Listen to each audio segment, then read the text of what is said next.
আমি ওখান থেকে ইন্ডিয়ায় গেছি, লাস্ট দেখেছি আমার। এটা বিয়ের কত বছর পরে ঘটনা? এটা তো 11 বছর পরে। 11 বছর পরেও মানুষ মানুষকে এতটা মিস করে? হ্যাঁ, ইন্ডিয়ায় ছিলাম, ওই যে ট্রিটমেন্টের জন্য গেলাম, সেই সময়ের কথাটা বলছি। মানে সে 11 বছর পরে আপনি কলকাতায় আছেন এবং সে যে স্টেশন দিয়ে আপনি গেছেন সেই স্টেশনে বসে বসে ঈদ কাটালো। হ্যাঁ হ্যাঁ, সারাটা দিন কাটিয়েছে। আমরা শুরু করি, আপনার নামটা একটু প্রথমে বলেন। জি, ফাহমিদা সুমি। ফাহমিদা সুমি, এটাই আপনার আসল নাম? জি। আর সবাই ডাকে সুমি নামে, নিকনেম? ওকে। এই মুহূর্তে বয়স কত আপনার? 35। ওকে। জন্ম হয়েছে কোথায় আপনার? জন্ম জেলা? আমার জন্ম হয়েছে ভারতে। ভারতের কোথায়? ভারতের পশ্চিমবঙ্গের মধ্যে মুর্শিদাবাদ জেলায়। মুর্শিদাবাদ জেলাতে। আচ্ছা, ঠিক আছে।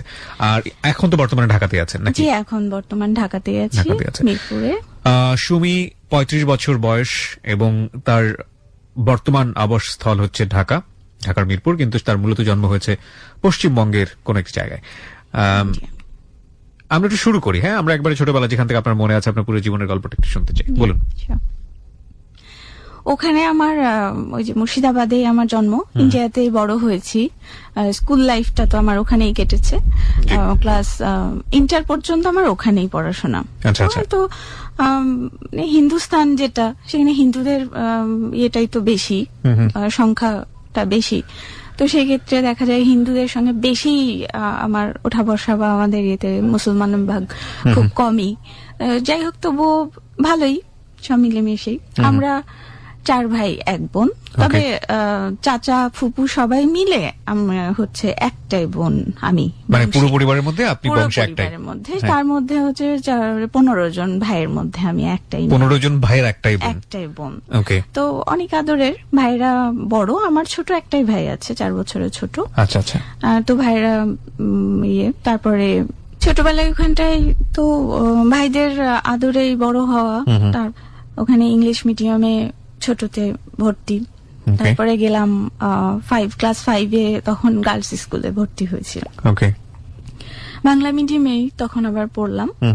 আর তারপরে তো ভাইদের সঙ্গেই আমার সবকিছু, বন্ধুত্ব বা যা কিছু হোক সবকিছু আমার ভাইদের সঙ্গে। ভাইরাই একটাই আদরের বোন, তো যার জন্য দেখা যায় তারা সবসময় যে যেখানেই যায় আমাকে সঙ্গে নিয়ে যায়। আমার কোনোখানে যাওয়ার প্রয়োজন হলে ভাইয়েরাই সঙ্গে করে নিয়ে যেতেন। আর ছোট ভাইটা হচ্ছে আমার 4 বছরের ছোট, ও তো ক্লোজ ফ্রেন্ড, ও সবসময় আমার বাড়িতেই থাকলে ওটাই আমার ফ্রেন্ড, ক্লোজ ফ্রেন্ড। আর যা স্কুলের বান্ধবী টান্ধবী আছে এরাই। তারপরে স্কুল লাইফটা বেশ মজার কেটেছে। মানে এই ভাইদের বাইরে আর ছেলেদের সঙ্গে মেশার কোনো সুযোগ হয়নি? না, আমার প্রয়োজনও হয়নি। আর গার্লস স্কুলে যেটা আমার বান্ধবীরা ছিল, ওরা অনেক ভালো। তবে ছোটবেলা থেকে আমার একটু টান ছিল যে ছোটদের সঙ্গে। যেমন হচ্ছে যে আমার ক্লাস, যতক্ষণ আমি ক্লাসে থাকি আমার ক্লাসমেটদের সঙ্গে থাকি। তারপরে যখন বাড়ি আসি, রাস্তায় হয়তো একসঙ্গে 4-5 বান্ধবী যারা খুব ক্লোজ, তারা আমরা একসঙ্গে আসি। কিন্তু যখন টিফিন আওয়ার হয় বা কোনো খেলার কোনো অনুষ্ঠানের ব্যাপার হয়, সেই সময় দেখা যায় যে আমি ক্লাস 9-এ পড়ি, অথচ আমি একটা ক্লাস 3-এর একটা মেয়ের সঙ্গে আমার বন্ধুত্ব। এটাই আমি খুব বেশি পছন্দ করি। তারাও, বাচ্চারাও আমাকে অনেক পছন্দ করতো, ছোট দিদি বলতো সবাই। তো তারপরে ম্যাট্রিক পাস করা হলো। ম্যাট্রিক পাশে পরে তো ওই স্কুলটাই শুধু বান্ধবীদের সঙ্গে একা যেতাম। আর ফিরতাম বাড়ি। এছাড়া বাইরে যাওয়া বলতে ভাইদের সঙ্গে। এবং এটা আমার কাছে কোনো ছিল না। বাবা কি করতেন? আমার বাবা বিজনেসম্যান, ওনার ফার্টিলাইজার ডিলারশিপ ছিল। যখন ক্লাস 3-তে আমি পড়ি, সেই সময় আমার বাবাকে আমার ওই প্রপার্টি বা এসবের জন্য তার ক্লোজ ফ্রেন্ডরা ব্ল্যাক ম্যাজিকের মাধ্যমে ওনাকে মেরে ফেলতে চাই, কারণ সেই সময় আমরা অনেক ছোট ছিলাম সময়। তো তারপরেও দেখা যায় যে ডাক্তার এমন হয়ে গেল যে ডাক্তার ওনাকে 72 ঘন্টা টাইমও দিয়ে দিয়েছিলেন যে ওনার লিভারটা পুরো ড্যামেজ। এখন আমার আব্বা একদম মৃত্যু শয্যায়। সেই সময় দেখা যাচ্ছে আমার মারা সবাই কোরআন শরীফ পড়ছে, আশেপাশে বসে ক্ষমা টমা চাচ্ছে আব্বার কাছে। এই মতো অবস্থায় ওই একজন ড্রাইভারের মেয়ের জন্য আমার আব্বা এক সময় সাহায্য করেছিলেন যৌতুকে।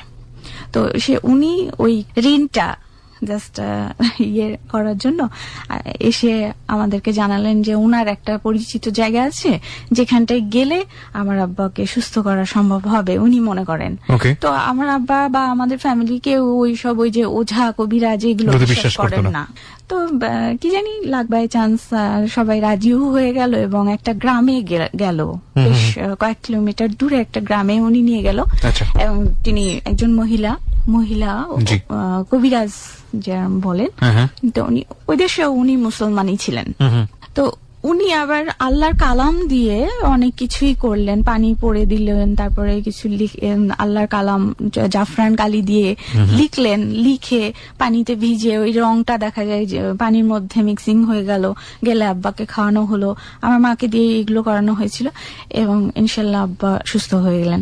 আমার আব্বার যখন এই অবস্থাটা ছিল তখন আমি ক্লাস 3-তে পড়ি, কিন্তু আজ অবধি আমার আব্বা জীবিত আছেন এবং আপনি নিজের চোখে দেখেছেন? হ্যাঁ, আপনার চোখের আমরা সামনে? নিজের চোখের সামনেই দেখেছি, আমাদের চোখের সামনেই সবকিছু হচ্ছিল, শুধু প্রপার্টির জন্য। ব্ল্যাক ম্যাজিকটা করা হয়েছিল, এটা বুঝলেন কিভাবে? মানে কে বললো আপনাকে? ব্ল্যাক ম্যাজিকটা আসলে ওই যে ডাক্তার যখন ছেড়ে দিলেন, অনেক ট্রিটমেন্ট তো করাই হলো ওখানে, তারপরে ওতে কোনো কাজ হলো না, তারপরে এইদিকে আবার এটা দিয়ে কাজ হলো। তো যে মহিলা ট্রিটমেন্ট করলেন ওনার শরীরে আবার ওই যে জিন।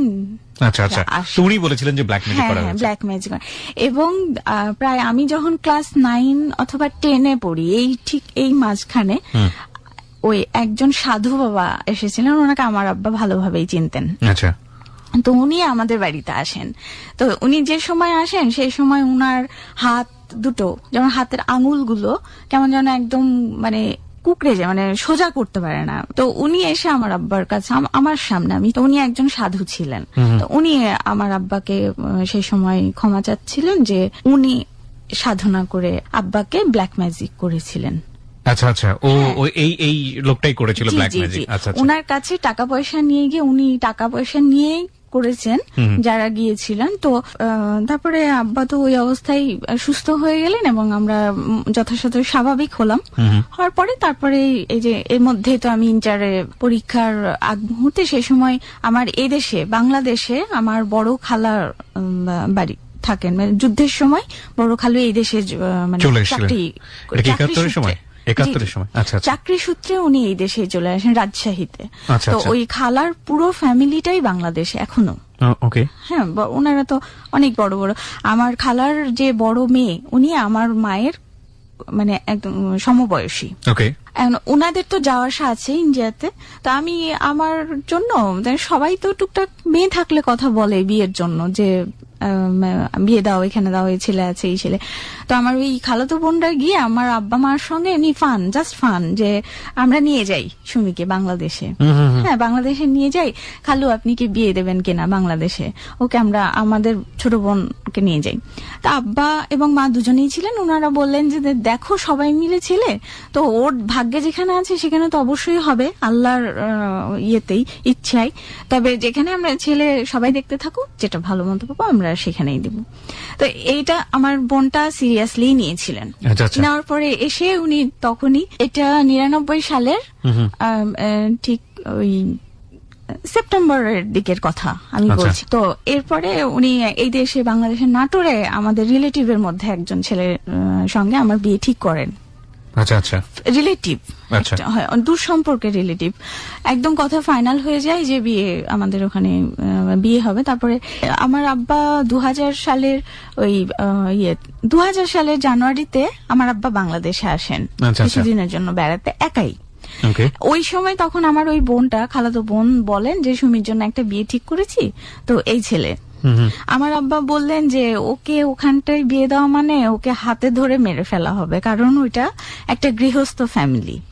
ওকে, আপনার বাবাই কথা বললেন? হ্যাঁ হ্যাঁ, আমার বোনকে যে ওখানে তো দিলে, কারণ ও যে আদরে মানুষ হয়েছে ও একটু রান্নাও করতে জানে না, মানে এমন যে, তো ওই গৃহস্থ ফ্যামিলির মধ্যে এবং জয়েন্ট, তারা 8-9 জন ভাই বোন, মানে জায়গা থেকে একজন পিতা হিসেবে উনি ভেবেছেন যে আমাকে কষ্ট দেওয়া হবে। উনি বললেন না, এটা হবে না, তুমি অন্য জায়গায় দেখো।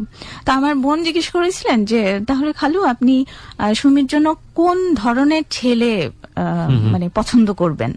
উনি বললেন যে একজন সিঙ্গেল মানে সিম্পল ফ্যামিলি হবে, একা মানে নিরিবিলি ফ্যামিলি, শাশুড়ি থাকবে, ছোট হয়তো দেবর ননদ একটা থাকলো, বা একটা যার একটা সিম্পল একটা ফ্যামিলির মধ্যে ওর বিয়ে দিলে ভালো হবে। তো তখন প্রস্তাবটা এদিকে গেল। কিসের প্রস্তাব দেয়? আমার সঙ্গে বিয়ের প্রস্তাব দেন। আচ্ছা, এই প্রস্তাবটা কে দিলেন? আমার খালাতো বোন। খালাতো বোন, আচ্ছা, মানে বড় খালার আপনার বাবা বড় যেরকম মেয়ে। চাইতো যে ওই ভদ্রলোকটা হ্যাঁ, সেটা এই ম্যাচ করে। জি জি, ওনার সঙ্গে ম্যাচ করে। কিন্তু আমার বাবা কিন্তু এই ছেলের সম্বন্ধেই বলেননি সরাসরি, একটা ইঞ্জিনিয়ারিং বলেছিল যে হ্যাঁ এরকম একটা এক্সাম্পল দিয়েছিলেন যে জি। এই ধরনের ছেলে আমি সুমির জন্য পছন্দ করব। Okay. তো আমার বোনটা মানে এক্সাইটেড হয়ে সরাসরি মানে এই ছেলের কাছে এই প্রস্তাব দিয়ে দেয়, ডেকে নিয়ে। তারপরে উনি একটু অবাক হন যে আমাদের বয়সের ডিস্টেন্স অনেক বেশি, আমাদের প্রায় 8-9 বছরের 8-9 বছর, ছোট okay. বড়। তো সেই জন্য সেই ক্ষেত্রে ছেলেটা তখন বলল যে মানে জোরপূর্বক বিয়ে দেওয়া হচ্ছে নাকি আসলে এটা কি সত্যি কিনা। তো আমার বোন, এটা কিভাবে সম্ভব, আমার মানে উনি বলেন, ছেলেটা বলেন যে এটা কিভাবে সম্ভব। হ্যাঁ, তো আমার বোন বললেন যে আমরা যদি রাজি থাকি, মেয়ের মা বাবা বা আমরা যদি রাজি থাকি, তাহলে তোমার কি সমস্যা বিয়ে করতে। তবুও উনি রাজি হননি। উনি মানে ছেলেটা রাজি হন? ছেলেটা রাজি ছেলেটা কে হননি। কে ছিল ফ্যামিলিতে? ছেলেটার হচ্ছে ওরা 7 ভাই বোন। 7 ভাই বোন। বাবা ছিলেন না? না, বাবা অনেক ছোটবেলায় মারা গেছেন, 2-3 বছর যখন তার বয়স ছিল সেই সময় মারা গেছেন। আর ছেলের মা মারা গেছেন 91 সালে। ছেলের মাও নেই, বাবাও নেই, ছেলে না। একা একাই। কি করেন ছেলে? ছেলে ওই সময় বিজনেস করেন? হ্যাঁ, আচ্ছা, ওকে। ওনার কাপড়ের ব্যবসা ছিল। তো সে কারণেই উনি আসলে এই বিষয়গুলো উনি নিজে থেকেই জানতে চাইছেন। হ্যাঁ হ্যাঁ। ওকে। এখন তারপরে উনি বলেন যে না, আমি এইভাবে এখনই ফাইনাল ডিসিশন নেব না, আমি তাহলে আগে মেয়ের সঙ্গে কথা বলতে যাব ইন্ডিয়াতে। আচ্ছা। আমরা তো তখন ইন্ডিয়াতে ছিলাম। তারপরে উনি যান কথা বলার জন্য আমাদের বাড়িতে। কথা বলতে গেলে তখন আমাদের প্রথমেই তো বাবা মায়ের সঙ্গে কথা বলে। বাবা মায়ের ছেলেটার নাম কি ছিল? ছেলের নাম মোহাম্মদ রবিউল ইসলাম। মোহাম্মদ রবিউল ইসলাম। তো রবিউল ইসলাম গেল আপনাদের ওখানে কথা বলার জি, জন্য? কথা বলুন বলার তারপর। জন্য গেল, এবং সে আমার খালার ছোট ভাইয়ের ফ্রেন্ড, ক্লোজ Okay. ফ্রেন্ড। তো এখন উনি গেল, কিন্তু উনি ছোটবেলায় আমি তাকে চিনতাম, জি। যেহেতু 1-2 বার দেখা হয়েছিল এবং সেটা ভাই হিসেবে দেখা হয়েছিল। আমাদের বয়স অনেক ডিস্টেন্স, কিন্তু কেউ কাউকে ওই রকম সেন্সে আমাদের ইয়ে ছিল না যে মানে লাভ সেন্স না, ভাই বোনের সেন্স। উনি আমাকে আপু বলেই সম্বোধন করেছিল আগে Okay. ছোটবেলায়। তারপরে তার দেখা হয়নি, কিন্তু তারপরে এখন উনি যাওয়ার পরে আমার বাবা মায়ের সঙ্গে কথা বলেন। কথা বলার পরে আমার বাবা মায়ের সঙ্গে পারমিশন নিয়ে আমার সঙ্গে কথা বলে একা। আমাকে বললেন যে আমি মানে এসেছি এর জন্য যে আমার কাছে বিয়ের প্রস্তাব গেছে, তা আমি এই জন্য আমি এসেছি কথা বলার জন্য। এখন তুমি কি রাজি আছো কিনা আচ্ছা, বিয়ের আচ্ছা। জন্য, আচ্ছা। হ্যাঁ, বা তোমার সম্মতিতেই কি এই প্রস্তাবটা গেল কিনা। কারণ আমি তো কখনোই ওই দৃষ্টিতে তোমাকে দেখিনি। ওকে। হ্যাঁ, আর আমার মধ্যেও ছিল না। এবং তারপরেও এটা বললেন যে আমার কি কোনো ওই দেশে কোনো অ্যাফেয়ার আছে কিনা, যদি কোনো বয়ফ্রেন্ড বা কোনো রিলেশন থাকে, বা সেই ক্ষেত্রে হয়তো বাবা মা জোর করে বিয়ে দেওয়ার চেষ্টা করছেন, সেক্ষেত্রে উনি উনার তরফ থেকে বিয়েতে না করে দিয়ে উনি চলে আসবেন। ওকে। তো সেটাতেও আমার কোনো ইয়ে ছিল না। আমি তখন বললাম যে না, আমার কোনো অ্যাফেয়ার নেই, এবং আমার বাবা মা যেখানটায় আমার বিয়ে দেবেন আমার সেখানটায় আমি রাজি আছি, আমার কোনো আপত্তি নেই। উনি সেখানটায় আমাকে দুটো কথা বলেছিলেন যেটা আমার খুব ভালো লেগেছিল, যে উনি আমাকে অনেক বেশি যে কোটিপতি বা অনেক বেশি টাকা পয়সা দিয়ে সুখে রাখবেন এটা উনি করবেন না। উনি জাস্ট একটা মিডল ক্লাস ফ্যামিলির ছেলে, এবং উনি জাস্ট ডাল ভাত খাইয়ে আমাকে সুখে রাখতে পারবেন ইনশাল্লাহ, এটুকু কথা দিয়েছিলেন। আচ্ছা আচ্ছা। এই কথাটা আমার অনেক ভালো লেগেছিল। আমার সঙ্গে কথা বলে আসার পরে উনি ফিরে আসলো। তারপর আমি ওইদিকে পরীক্ষা টরীক্ষা দিলাম। দেওয়ার পরে এর মধ্যেই আমার এই দেশে যে বড় খালার বড় মেয়ে, উনি আমার বড় বোন, খালাতো বড় বোন, উনি আমার গার্জেন হিসেবে মানে ছেলের বড় বোনের সঙ্গে জি কথা বলছিল ওকে বিয়ের ব্যাপারে, সমস্ত ব্যাপারে ওনারা কথাবার্তা বলছিল।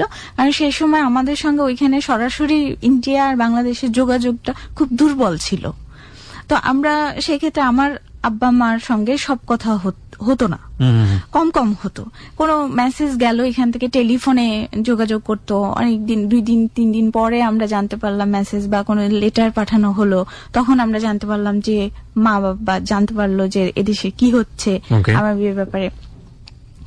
তো তারপরে আমার আব্বা মায়ের ছেলে পছন্দ হয়েছিল, তো সেই ক্ষেত্রে আর অতটা আপত্তি ছিল না যে একটাই মেয়ে তারপরেও বাংলাদেশে দিয়ে দেব, হ্যাঁ এত দূরে, এই ইয়েটা তাদের। পরে ছেলের বোন আর আমার বোন, আমার খালাতো বোন, ওনারা আমাদের ঘটক হিসেবে কথাবার্তা বললেন, এবং ডেট ফিক্সড করলেন। আমাদের মে মাসে 26 তারিখ ডেট হলো বিয়ের, 2000 সালের। তারপরে আমি বাংলাদেশে আসি 18 তারিখ। মানে বিয়েটা কি বাংলাদেশী হবে? জি, বিয়েটা বাংলাদেশী হবে, কারণ ইন্ডিয়াতে এখান থেকে গিয়ে বিয়ে করে নিয়ে আসাটা সম্ভব নয়। আচ্ছা আচ্ছা, সবাই মিলে। আর তো এই কারণে আমাকেই আগে নিয়ে আসা হলো, আর আমার বাবা মা ভাই সবাই এলেন। আসার পরে এই দেশে আমার বড় খালার বড় মেয়ের বাড়ির থেকে আমার বিয়ে হলো। বড় খালার বাড়ি রাজশাহীতে, এবং আমার যে মানে হবু বর উনিও রাজশাহীর কাছাকাছি। তো ছেলে পক্ষের ইচ্ছা ছিল যে একটু দূরে যাতে বর সেজে যেতে পারে, একদম এই বাড়ি ওই বাড়ি। এই জন্য আমার খালাতো বড় বোনের বাড়ি পুঠিয়া, ওখান থেকে আমাদের বিয়ে হবে, এটা ঠিক করা হলো, ডিসিশনটা হলো। তারপরে তো ওই 26 মানে গায়ে হলুদ, আগের দিন গায়ে হলুদ হলো। আর এই জিনিসটা আমাদের আবার খুব সিম্পল হয়েছিল। গায়ে হলুদটা যে এখন যেভাবে ঘটা করে হয়, ছেলের বাড়ি থেকে মেয়ের বাড়ি যায়, মেয়ের বাড়ি থেকে ছেলের বাড়ি আসে, এই জিনিসগুলো হয়নি। নিজেদের মধ্যেই হয়েছিল। ছেলের বাড়িটা ছেলেরা করেছে, আমরা মেয়েদের বাড়িতে মেয়েরা গায়ে হলুদ হয়েছে। আর তারপরের দিন বিয়ে, শুক্রবার ছিল সেদিন। তো ছেলেরা যাই পুঠিয়া, ওরা বর্ষে যে বিয়ে করতে যাওয়ার পরে তো আমি ওই সময় আমি বারান্দায় দাঁড়িয়েছিলাম, দোতলার উপরে আমার বোনের বাড়িতে বারান্দায় দাঁড়িয়েছিলাম। আমি নিজে দেখলাম যে বরের গাড়ি ঢুকছে গেটে, মেন গেটে। তো তারপরে এটা বেশ মজা লাগলো যে একটা বিয়ে বর আসছে। তারপর আমাকে ঘরে ঢুকিয়ে নেওয়া হয়, আর দেখতে দেওয়া হয়নি। আর তারপরে তো বর বিয়ে হয়ে গেল আপনাদের, ইনফ্যাক্ট। ওকে, হ্যাঁ, তারপরে বিয়েটা হলো। এর আগে তো আপনার সঙ্গে তার তেমন একটা কথাবার্তাও হয়নি না, ওই যে গেছিল, ওই একবার শুধু এতটুকুই কথা, গিয়েছিল, গিয়ে দেখা করেছে, এবং আপনি তার সম্পর্কে কিছু তেমন একটা জানেনও না। না, আমি নিজে ওই ছোটবেলায় একবার যেটা দেখেছিলাম ভাই হিসেবে, এইটাই দেখেছি, এবং এতটুকুই জানি ওনার সম্পর্কে। আর বিয়ের আগে যে আমার সঙ্গে কথা বলার জন্য উনি গিয়েছিলেন, সেই সময় বেশ 4-5 দিন মতন ছিলেন উনি। সে সময় আমরা সবাই মিলেই ছিলাম, আমার ভাইরাও সঙ্গে ছিল, এবং সেই সময় যা কথাবার্তা হয়েছে ওনার সঙ্গে, পার্সোনালি আমাদের তেমন কিছু কথা হয়নি। বা বিয়ের আগে বিয়ে হলো, বিয়ে হয়ে আমার নিয়ে আসা হলো শ্বশুরবাড়ি। তো শ্বশুরবাড়িতে নিয়ে আসার পরে তো বরণ করে ঘরে নেওয়া হলো, তারপর বসিয়ে মালা বদল হলো, তারপরে মিষ্টি খাওয়ানো, ইন্ডিয়ার মেয়ে বাংলাদেশে। জি, হ্যাঁ, হওয়ার পরে তারপরে তো রাত্রি আমাদের বিয়ে যেদিন, মাঝখানে একদিন গ্যাপ, তারপরের দিন বউ ভাত রাখা হয়েছিল। আচ্ছা, হ্যাঁ, মাঝখানে একদিন গ্যাপ রাখা হয়েছিল। তো বিয়ের দিন তারপরে আমার তো সেদিন বিয়ে তো হয়েই গেল, এখন তো উনি হাজবেন্ড। তো তারপর তখন এখন উনি তো একা আলাদা বাড়িতে থাকতেন, একসঙ্গে জয়েন্ট আর কেউ নেই, যেহেতু শ্বশুর শাশুড়ি কেউ নেই, তো সবাই সেটেল আপন। আমার হাজবেন্ডও সেটেল। তো এখন উনি সবাই বিদায় টিদায় নেওয়ার পরে যেগুলো আনুষ্ঠানিকতা যেগুলো শেষ হলো, বিদায় নিয়ে সবাই গেল, যে যার বাড়ি চলে গেল, সবাই আশেপাশেই, সবাই কাছে কাছে রিলেটিভ রাজশাহীতে। আর ঢাকায় আমার বাড়িতে থাকলেন হচ্ছে আমার হাজবেন্ডের খালা আপন, মানে আমার শাশুড়ি তো নেই, উনি মা হিসেবে থাকলেন। আর আমার সঙ্গে গিয়েছিলেন আমার একজন ভাবি, দূর সম্পর্কের, আমার তরফ থেকে। সঙ্গে যাই, মেয়ের সঙ্গে যাই, তো উনি গিয়েছিলেন। ওনারা একটা রুমে থাকলেন, আর আমরা হাজব্যান্ড ওয়াইফ তো একটা রুমে থাকলাম।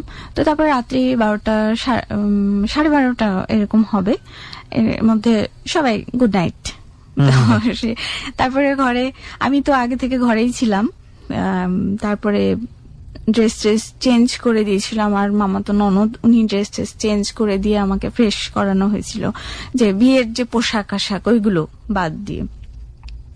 তারপরে যখন হাজবেন্ড ফাইনালি রুমে যাই, তো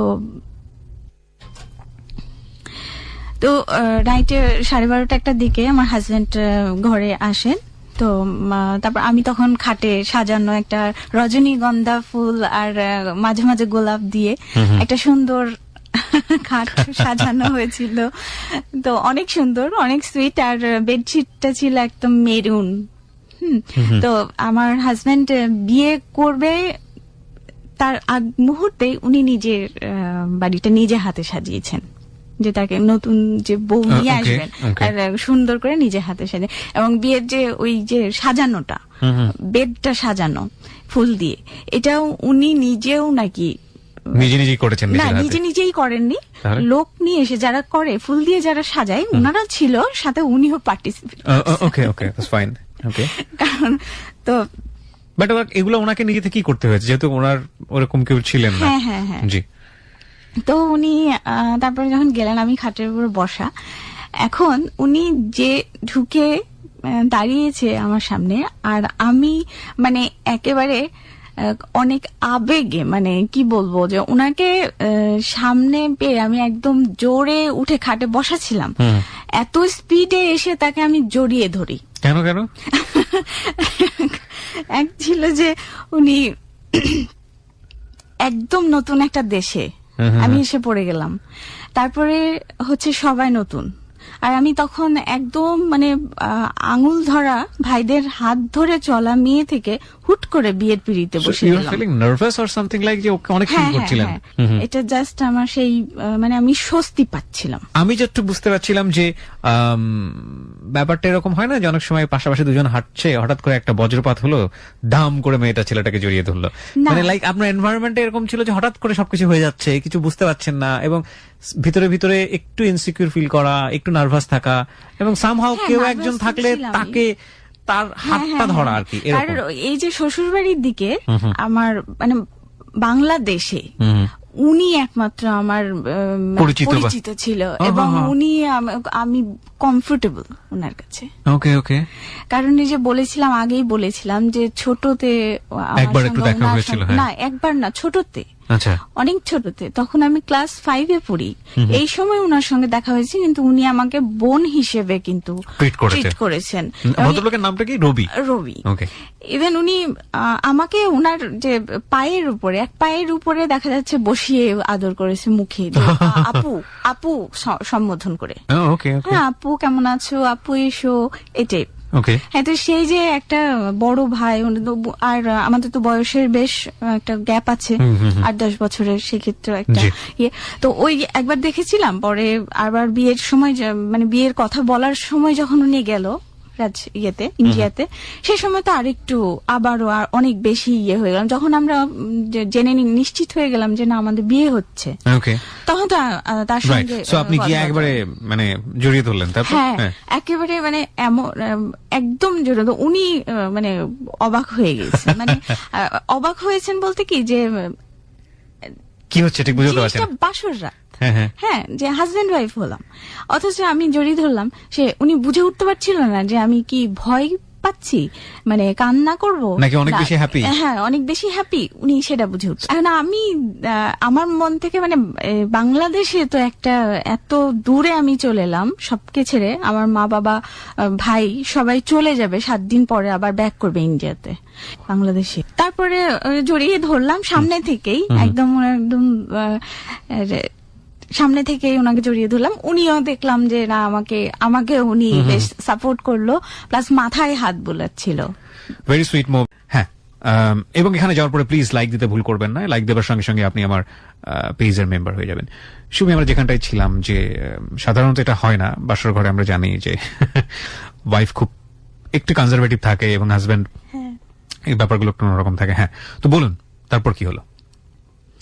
তারপরে তো আমার হাজবেন্ড রবি, ও আমাকে দেখলাম যে বেশ সাপোর্ট করলো, সে হয়তো বা বুঝতে পারলো যে না, আমি নার্ভাস।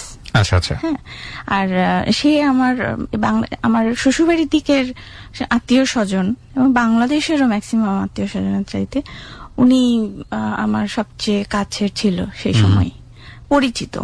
আচ্ছা। আর উনি তারপরে আমরা নামাজ পড়লাম, দুজন 2 রাকাত করে নামাজ পড়লাম। পড়ার পরে তো তারপরে উনি বলল যে আমি কিছু কথা বলবো আজকে তোমার সঙ্গে। উনি আমার সঙ্গে কিছু কথা শেয়ার করলেন, যেমন আমার ননদ যিনি, উনি বড় মায়ের মতো। হ্যাঁ, তো আমার হাজবেন্ডকে উনি মানুষ করেছে। ওকে। হ্যাঁ, তো উনি আমার হাজবেন্ডের মায়ের ভূমিকা রাখে এবং উনি আমাকে একজন গার্জিয়ান হিসেবে আমাকে বিয়ে করিয়ে নিয়ে আসে। মানে উনি যেটা বুঝালেন যে মানে আপনার ননদ উনি হলো আপনার হাজবেন্ডের এক অর্থে মায়ের মতো ভূমিকা, এবং উনি সবকিছু গার্জিয়ান এক কথায়। আর তো ওনার কথা বললো, আর ওনার একমাত্রই সন্তান ছেলে, ওনার কথা বললো যে ওরা দুজন রবির খুব কাছের মানুষ এবং তারা গার্জিয়ান, বা ছেলেটা আদরের খুব ছোট, তো তাদেরকে আমিও যেন ওইভাবেই নিই, গ্রহণ করি। আর ওদের কোনো কষ্ট হলে পরে রবিও খুব কষ্ট পাই। আচ্ছা, এটা বললো। তারপরে আমাকে বললো যে বন্ধু হিসেবে নেওয়ার জন্য সবসময় সে আমি যেন সবসময় তাকে বেস্ট ফ্রেন্ড হিসেবেই রাখি, আর কোনো কিছু ভেতরে থাকবে না আমাদের মধ্যে। তো সেই সবগুলো মিলিয়েই কিছু কিছু কথা উনি বললেন আমাকে সেই দিন রাত্রে। তো সেটা আস্তে আস্তে আমিও একটু, আপনার জায়গা থেকে কিছু বলার ছিল তাকে? আমার তরফ থেকে আমি কিছুই বলিনি। মানে আজকে যা বলার তুমি বলো না, সারা জীবন তো আমি বলবো, তুমি শুনবা। This is really funny and interesting thing is, এটা নিয়ে অনেক জোকও হয় যে এক রাতেই শুধুমাত্র ছেলেরা বলে এবং এরপরে সারা জীবনের জন্য তাদের মুখ চুপ হয়ে যায়, বাকি সারাটা জীবন শুধু মেয়েরা বলে। ওকে, হ্যাঁ বলুন। না, সেই দিন আসলে বলার মতন আমার কোনো ছিল না, মানে যাই হোক। তারপরে সেদিন রাত্রে তো এই কথা বলতে বলতেই আমরা এক পর্যায়ে ঘুমিয়ে পড়ি। ভোরবেলায় উঠতে হয়েছে। পরের দিন আমাদের বিয়ের গ্যাপ ছিল, বউ ভাতটা একদিন পরে হয়েছে। তো সেই গ্যাপের দিনে আমাকে আমার ননদের বাড়িতে নিয়ে যাওয়া হয়। সকালবেলায় উঠে ফ্রেশ ট্রেশ হয়ে আমার ননদের বাড়িতে নিয়ে যাওয়া হয় পরিচিত করার জন্য সবার সঙ্গে, কারণ ওইটাই আমাদের গার্জেন, আমার ননদই এই মুহূর্তে। তো গেলাম, গিয়ে ওইখানটাই সময় কাটালাম, সারাটা দিনই প্রায় ওখানটায় সময় কাটানোর পরে সবার সঙ্গে মিট করলাম এবং আমাদের যত গেস্ট ছিল শ্বশুরবাড়ির দিকের, ঢাকার থেকে বা আশপাশ থেকে যারা সবাই গিয়েছিল, সবাই আমার ননদের বাড়িতেই ছিল এবং ননদের বাড়িতেই সবাই থাকতে পছন্দ করে। তো ওখানেই সবার সঙ্গে ভালোভাবেই পরিচয় হলো। আমি তো এমনিতেই চুপচাপ খুব বেশি, আর নতুন জায়গা, আরো বেশি কথা বলতে পারছি না। তো ওদের তরফ থেকে যে নিজেদের মধ্যে যে কথোপকথন তাদের মধ্যে বা তাদের চলাফেরা, তাদের সবকিছু মিলে মোটামুটি আমি আস্তে আস্তে যেন হ্যাঁ, আমি আস্তে আস্তে যেটা আমার আগে নার্ভাস হচ্ছিল সেই জিনিসটা আস্তে আস্তে কমতে শুরু করলো। দ্বিতীয় দিনটা শেষ হয়ে গেল, আবার ফিরে এলাম বাড়িতে। ফিরে আসার পরে আবার রেস্ট। তারপরের দিন আমাদের বউ ভাতের দিন তো সকালবেলায় উঠে আমার মামাতো ননদ, ওনার দায়িত্বে ছিল আমাকে রেডি করে কমিউনিটি সেন্টারে নিয়ে যাওয়ার জন্য। তো আমি ওই সকালবেলায় উঠে ফ্রেশ হয়ে আমার ননদ নিয়ে গেল পার্লারে। আর আমার হাজবেন্ড, উনি তো নিজের যেহেতু একা, সেজন্য ওনার সমস্ত কিছু অ্যারেঞ্জমেন্ট ওনাকেই দেখতে হচ্ছিল, তো অনেক ব্যস্ত ছিল। তো ওই দিন প্রথম বউ ভাতে গিয়ে বসলাম। বসার পর ওখানে তো বউ সেজে বসা, সবাই আসছে দেখতে এক এক করে। তো দুটো আমার ওইখানকার একটা সুন্দর কথা আমার খুব প্রিয়, সেটা হচ্ছে দুজন বাচ্চা, ওই 6-7 বছরের একটা, দুজনের 1 বছরের গ্যাপে, 2 ভাই বোনরা গেস্টের মধ্যেই। তো ওরা দুজন এসে আমাকে দেখার পরে বললো যে ওয়াও, একটা পুতুল। এই বাচ্চা মেয়েরা, ছেলে মেয়ে বলেছে, এই জিনিসটা আমার খুব টাচ করেছিল। তারপরে আবার তো বাড়ি ফিরে গেলাম, সংসার জীবনটা শুরু হলো। সংসার জীবনে এবার সেই দিন রাত্রেবেলা আমরা গেলাম ননদের বাড়িতে। ননদের বাড়ি থেকে ফিরে রাত্রে বাড়ি। তার পরের দিন থেকে আমাদের প্রথম স্টার্ট হলো সংসার জীবন। ওকে, একই বাড়িতে শুধুমাত্র আপনি এবং আপনার হাজবেন্ড? আমি আমার হাজবেন্ড, আর সেই দিন আর কেউ নেই আমাদের বাড়িতে। মানে এটাই রিয়েল লাইফ হ্যাঁ, ইনফ্যাক্ট? হ্যাঁ। ওকে। সকালবেলা, পরদিন সকালবেলা ও একটু বেরোতে হবে তাকে, তো সেখানে নাস্তা টাস্তা বানিয়ে আমি রেডি করে দিই। এবার খেতে বসে সবার আগে মানে প্রথম যে খাবারটা ওটা আমাকে খাইয়ে দেয়। আচ্ছা আচ্ছা, সুইট হ্যাঁ, মোমেন্ট। মানে নিজে খায় না আগে, সে নিজে আগে আমাকে খাইয়ে দেয়, তারপর সে নিজে। কত বছর হলো বিয়ে হয়েছে আপনাদের? 15 বছর। 15 বছর। ওই দিনের কথা সব মনে আছে? 2000 প্রথম খাবারটা আপনাকে খাইয়ে দিয়েছিল সেটা মনে আছে? হ্যাঁ, আমাকেই খাইয়ে দিয়েছিল। এবং Very sweet. আসলে মেয়েরা কোন জিনিসগুলো লক্ষ্য করে? It's very interesting. ওকে, মানে আমাকে মুগ্ধ করছিল এটাতে যে সে নিজের প্রথম যে দানাটা সেটা নিজে না খেয়ে আমাকে খাইয়ে তারপর সে নিজে খাবে। এই জিনিসটা আমার কাছে অনেক মুগ্ধ করেছিল। তো বিজনেস করতো, রাইট? হ্যাঁ, বিজনেস করতেন। ওকে। তো এভাবে নিত্যদিনের যে জীবনটা শুরু হলো আমাদের, এর মধ্যে ছোটখাটো এই ঘরের মধ্যে থাকলে ঘরের মধ্যে থাকলে সে আমাকে ফিল করছে এটা বোঝা যায়। সে রোমান্টিক গান শুনতে অনেক পছন্দ করতো। ওর যেটা পছন্দ আমারও সেটা পছন্দ। বাহ। হ্যাঁ, একটা গান সে শুনছে সেটা আমারও অনেক প্রিয়। সে ইন্ডিয়ান হিন্দি, বাংলা, হ্যাঁ, ইংলিশ মাঝে মধ্যে শোনে, কিন্তু এই গানগুলো সে শোনে রোমান্টিক সবই। আর একটা গান মাঝে মধ্যে আস্তে আস্তে সেও ফ্রি হচ্ছিল, আস্তে আস্তে একটা গান গুনগুন করে আমার আশেপাশে, যে ওই যে আছে না একটা গান, কি যেন কথাটা, মিষ্টি একটা গন্ধ রয়েছে ঘরটা জুড়ে। ওকে ওকে, বিউটিফুল সং। হ্যাঁ, এই গানটা সে আমার আশপাশে গুনগুন করে। হ্যাঁ, এইভাবে একটু চলতে ফিরতে হয়তো একটু গালটা টিপে দেয় একটু। তো আর বাড়িতে থাকলে, বাড়িতে ফিরে এলে, বাইরে থেকে যখন ফিরে আসে সে তখন এসে প্রথমে তো আগেই খোঁজ নেয় যে কি খবর, কেমন আছো, বেশ আদরের স্বরে। আর তারপরে ঘরে বসে আমি একটু দূরে থাকি, কিন্তু সে দেখা আমাকে ডাকে, কাছে এসে বসো। হ্যাঁ, আর শুলে সবসময় আমাকে সে তার বাহুতেই মাথাটা রেখে নেয়। একটা জিনিস বুঝতে পারছিলাম, যেটা যে আপনাদের মধ্যে একটা চমৎকার রকমের আন্ডারস্ট্যান্ডিং তৈরি হচ্ছে, একটা ভালো সম্পর্ক তৈরি হচ্ছে, যেটা আমরা সাধারণত দেখি যে বিয়ের আগে একটা প্রেম থাকে, কিন্তু সেটা বিয়ের পরবর্তীতে আপনাদের মধ্যে গ্রো করছে, which is really good.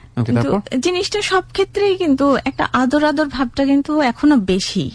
that's good, that's good. হ্যাঁ, আদর ভাবটা তার তরফ থেকে। আর আমিও সবকিছু ব্যাপারে তার ছোট ছোট মোমেন্টস গুলোতেই আমি মুগ্ধ হয়ে যাচ্ছি। বাহ। এই করতে করতে প্রায় আমাদের 2 মাস মতো গেল। তারপর হঠাৎ করেই আমার মেজো ভাই মারা যায়। তো আমি মেজো ভাই মারা যাওয়ার 4-5 দিন পরে নিউজটা পাই। টেলিফোনে যোগাযোগ হতো, তো টেলিফোনে যোগাযোগের জন্য মানে সময় মতো নিউজটা পাইনি।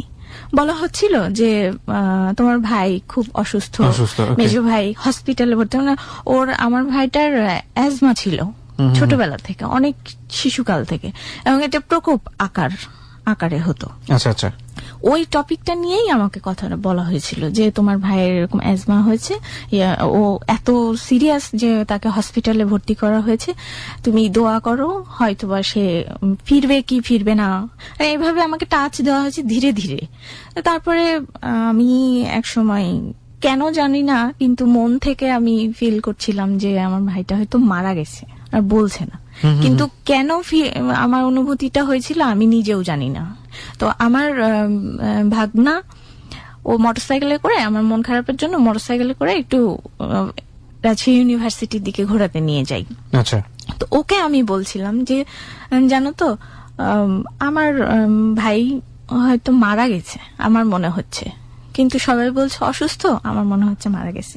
আচ্ছা। তো তারপরে ও কিছু বলল না, বাড়িতে এসে জানিয়েছে যে মামি তো জেনে ফেলেছে, বুঝতে পেরেছে। তখন সবাই মিলে বসে আমাকে বলা হলো যে হ্যাঁ তোমার ভাই মারা গেছে, কিন্তু আমরা বলিনি কারণ তুমি তো কাঁদতে পারো না, কোথাও শকের মধ্যে চলে যাও, কারণ ওটা খুবই আমার অনেক বেশি প্রিয় ভাই ছিল। আচ্ছা আচ্ছা। তো এই কারণে যে শকে চলে যাব দেখে আমাকে বলা হয়নি যে তোমাকে সরাসরি নিয়ে যাওয়া হবে ওই দেশে। ওকে। তো তারপরে আমরা 9 দিন পরে যেতে পাই, আমার পাসপোর্ট হয়ে আসার কারণে দেরি হয়েছিল দেখে আমরা 9 দিন পরে আমরা ইন্ডিয়া যাই। আচ্ছা, রবি নিয়ে যায় আমাকে ইন্ডিয়াতে, ওকে। আমার ভাই মারা যাওয়ার 9 দিন পরে। তো ওইখানে গিয়ে তারপরে আস্তে আস্তে ওখানে বেশ 15 দিন মতন ছিলাম, 15-16 দিন এরকম ছিলাম আমরা ইন্ডিয়াতে আমাদের বাড়িতে। এই সময়টাই আমি আর রবি অনেকটা সময় একসঙ্গে কাটিয়েছি। তো ওই সময়টা তো বেশ রিল্যাক্সেও ছিল দুজন।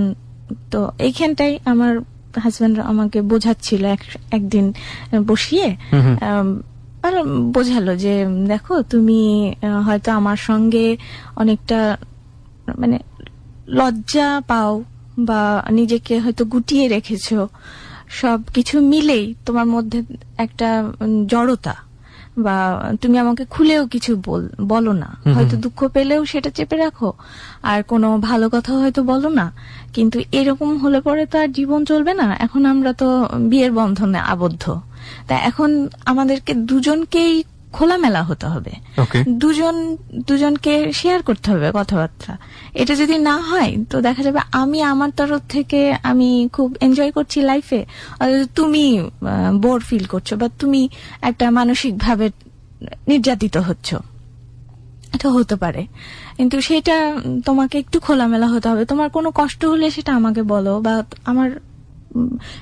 তোমার যদি কোনো চাওয়া পাওয়া থাকে সেটাও আমাকে বলো। এবার সে অনেক বুঝিয়েছিল, তো সেটা বেশ ভালো লেগেছে। আস্তে আস্তে এর মধ্যে তো আমিও আস্তে আস্তে তাদের আচার আচরণে আমিও অনেকটা সহজ হয়ে গেছি। কিন্তু আমি যেহেতু অতিরিক্ত কম কথা বলি, সেই জন্য তাদের মনে হচ্ছিল যে আমি বোধহয় কষ্টে আছি। কিন্তু ন্যাচারালি আমি খুবই কম কথা বলি। যাকে এরপরে আমার যখন বিয়ের কথাবার্তা হয়, সেই সময় আমার হাজবেন্ড আমাকে কথা দিয়েছিল যে সে আমাকে বিয়ে অনার্স করাবে। আমি চেয়েছিলাম যে অনার্স পাশ করে বিয়ে করব, বিয়েতে রাজি, তো অনার্স করার পরে কমপ্লিট করার পরে। কিন্তু উনি বলেছিল যে না, যদি রাজি থাকো তাহলে এখনই আমি পড়াবো, তোমাকে পড়তে চাও এটা কোনো ব্যাপার না, এটা আমিও পছন্দ করি, তো এটা আমি নিয়ে গিয়ে আমার কাছে রেখেই পড়াতে চাই। আচ্ছা, তো যদি তুমি রাজি থাকো তাহলে বিয়ে এখনই হবে। ওই জিনিসটা কিন্তু উনার মাথায় ছিল।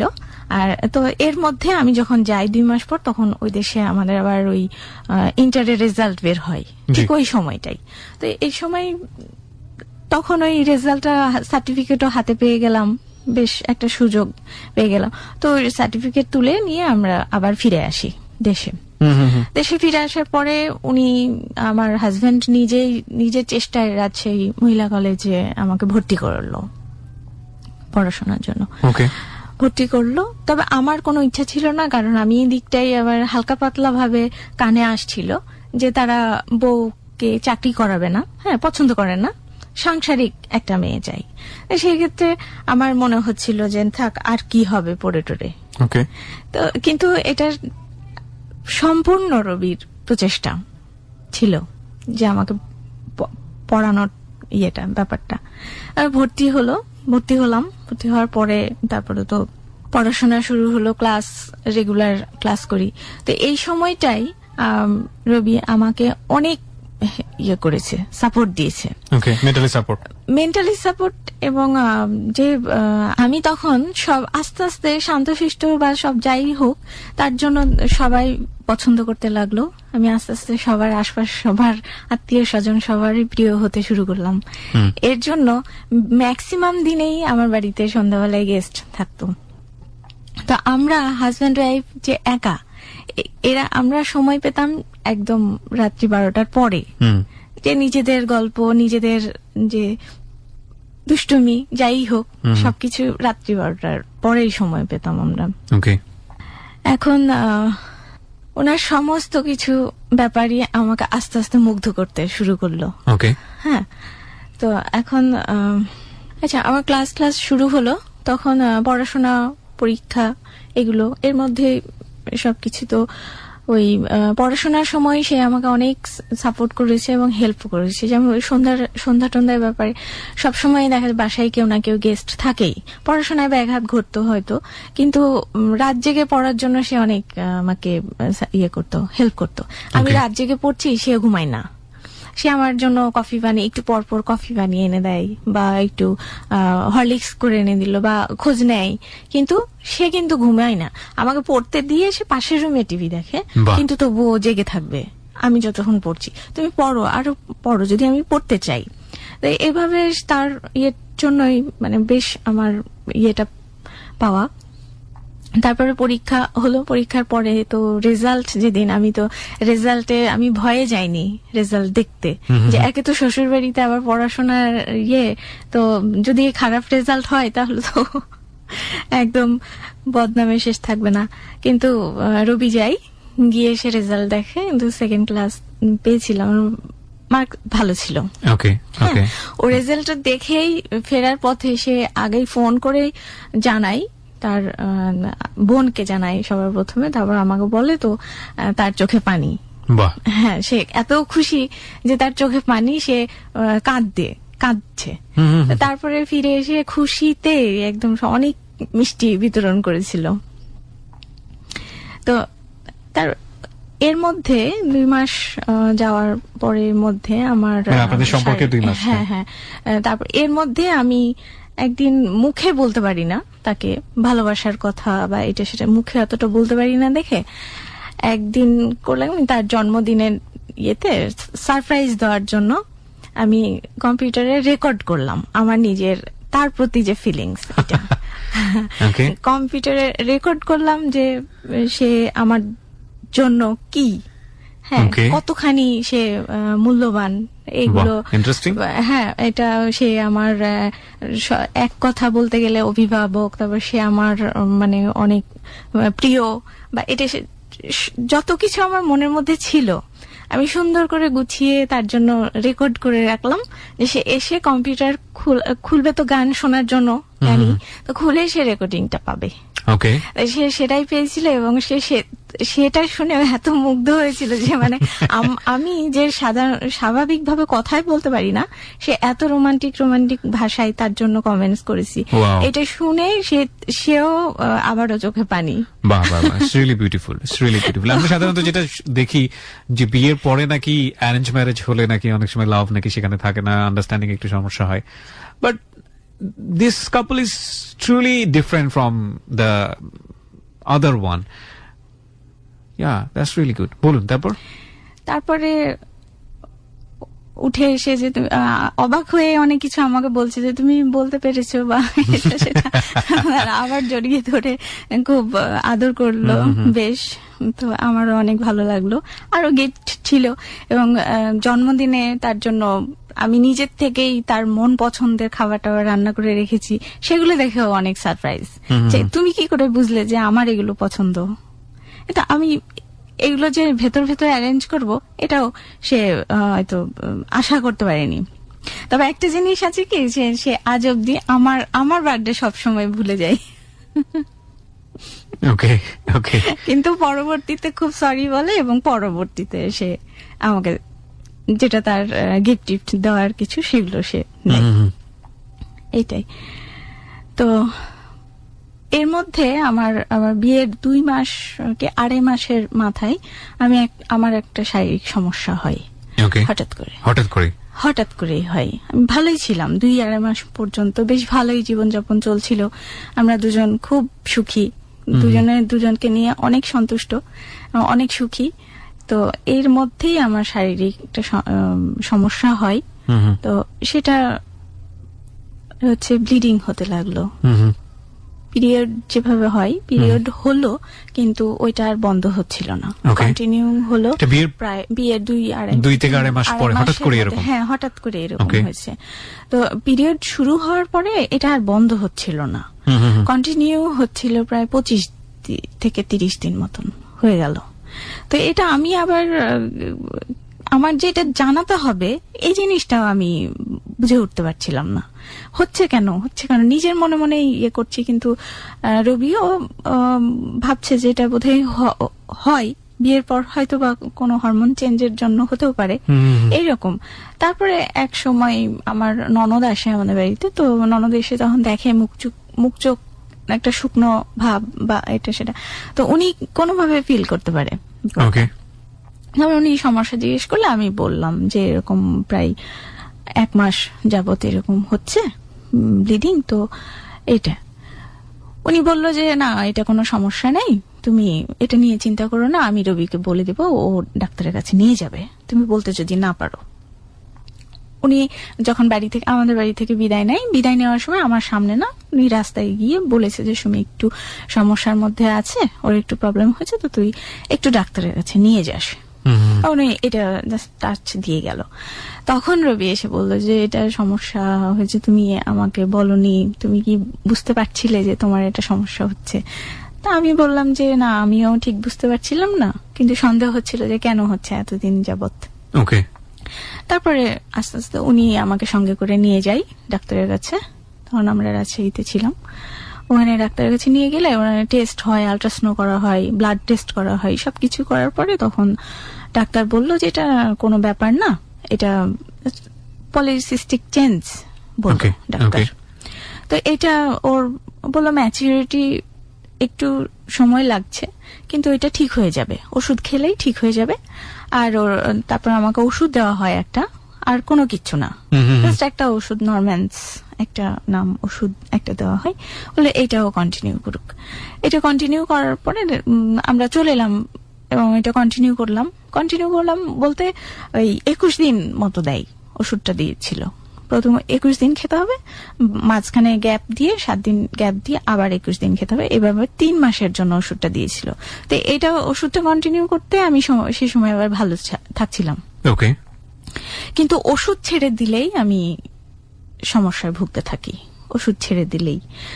ডাক্তার চেঞ্জ করছি, এই ডাক্তার না তো ওই ডাক্তার, আর এক ডাক্তারের কাছে গেলাম, উনি আবার আমাকে ওই বার্থ কন্ট্রোল পিল দিল 3 মাসের জন্য। তো ওইখানটায় তখন আমাদের সন্দেহ হলো যে, আমরা বললাম ডাক্তারকে, ওইটা প্রশ্ন করেছিলাম যে এটা কেন, মানে আমরা তো বেবি বন্ধ রাখতে চাচ্ছি না। হ্যাঁ, তো ডাক্তার বলল যে আসলে এটাও একটা হরমোনের কাজ করে, এই 3 মাসের যদি কোর্সটা করে ও, তাহলে মানে পিরিয়ডটা মানে রেগুলার হয়ে আসবে। আচ্ছা, তো এটা করুক, এটা ভয়ের কিছু নেই, বা কোনো সমস্যা হবে না এটাতে। ওইটা আবার করলাম। এটার পরেও আবার ওষুধ ছেড়ে দিলেই আমার সমস্যাটা শুরু হয়ে যায়, ভালো থাকি না।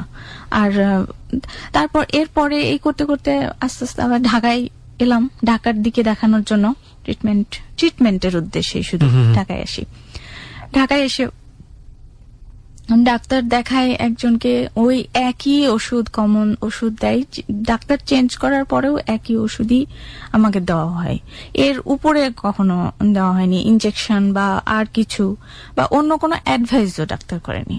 ওকে, প্রিয় শ্রোতা, আমরা জায়গাটা ছোট্ট একটা বিরতি। শোনা আমার চালু ছিল, আর ফ্যামিলিগতভাবে তেমন বাইরের কাউকে জানানো হচ্ছিল না যে আমার অসুখ। বাইরের লোকজন জিজ্ঞেস করলে, মানুষজন তো বিয়ের পরেই একটা ইয়ে থাকে যে কবে বেবি হবে, এটা একটা। আর যেহেতু আমরা একদম একা দুজন, আর তো এজন্য আমার হাজবেন্ড সবসময় আমাকে বললো যে না, এটা বলার এখনই দরকার নেই, বললো যে না, আমরা কয়েক বছর পরে বেবি নেব, এটা বলো। আর মানুষের প্রশ্নের সম্মুখীন হতে পারে, নানান ধরনের কথা আসতে পারে, তো ও বলল যে না, এটা বলা দরকার নেই। তো আমরা এটাই বলে কাটাতাম যে না, আমরা পড়াশোনাও করছিলাম পাশাপাশি, তো এটা মানুষজন বিশ্বাস করতো যে আচ্ছা ঠিক আছে, এখন পড়াশোনা করছে, তো হয়তো কয়েক বছর পরে নেবে বেবি। ওকে। তো আমার সমস্যাটা সম্পূর্ণ আমাদের ভেতরেই ছিল, আমার ননদ আর আমার হাজবেন্ড, আমরা জানতাম শুধু। এর মধ্যে আমার হাজবেন্ড আমার দিকটাই খুব খুব মানে ধৈর্যশীল এবং সহনশীল আমার প্রতি। তার মধ্যে কোন রকম এত যে আমার সমস্যা, শারীরিকভাবে আমি সবসময় অসুস্থ থাকছি বা কিছু, কিন্তু তার মধ্যে কখনোই দেখি না যে সে বিরক্ত, বা তার মধ্যে উফ পর্যন্ত একটা শব্দ শুনি না। বরঞ্চ আমি কোনো সময় দুঃখ করলে, আমি যদি কোনো সময় বলি যে আমার এরকম সমস্যা হচ্ছে বা এই সেই, মন খারাপ করলে সে সবসময় এই কথাটা বলে, এটা তো আমারও হতে পারতো, তাহলে কি তুমি আমাকে দেখতে না? তো এই যে সাপোর্টটা মানসিক ভাবে, এটা আমি অনেক অনেক পেতাম এইরকম আমার ননদও সেই সময় বলতো যে না এটা কোনো ব্যাপার না, অনেকের দেরিতে ইয়ে হয়। আর এমনিতেই যে ডাক্তার যেটা বলতো যে ওর কনসিভ করলেই ব্লিডিংটা বন্ধ হয়ে যাবে, ডাক্তার এটা বলতো? হ্যাঁ, সব সময় ডাক্তার, যে ডাক্তারের কাছে যাই ডাক্তার একই ট্রিটমেন্ট দিত এবং ডাক্তার এটাই বলতো, কারণ আমার টেস্টে কিছুই ধরা পড়ছিল না।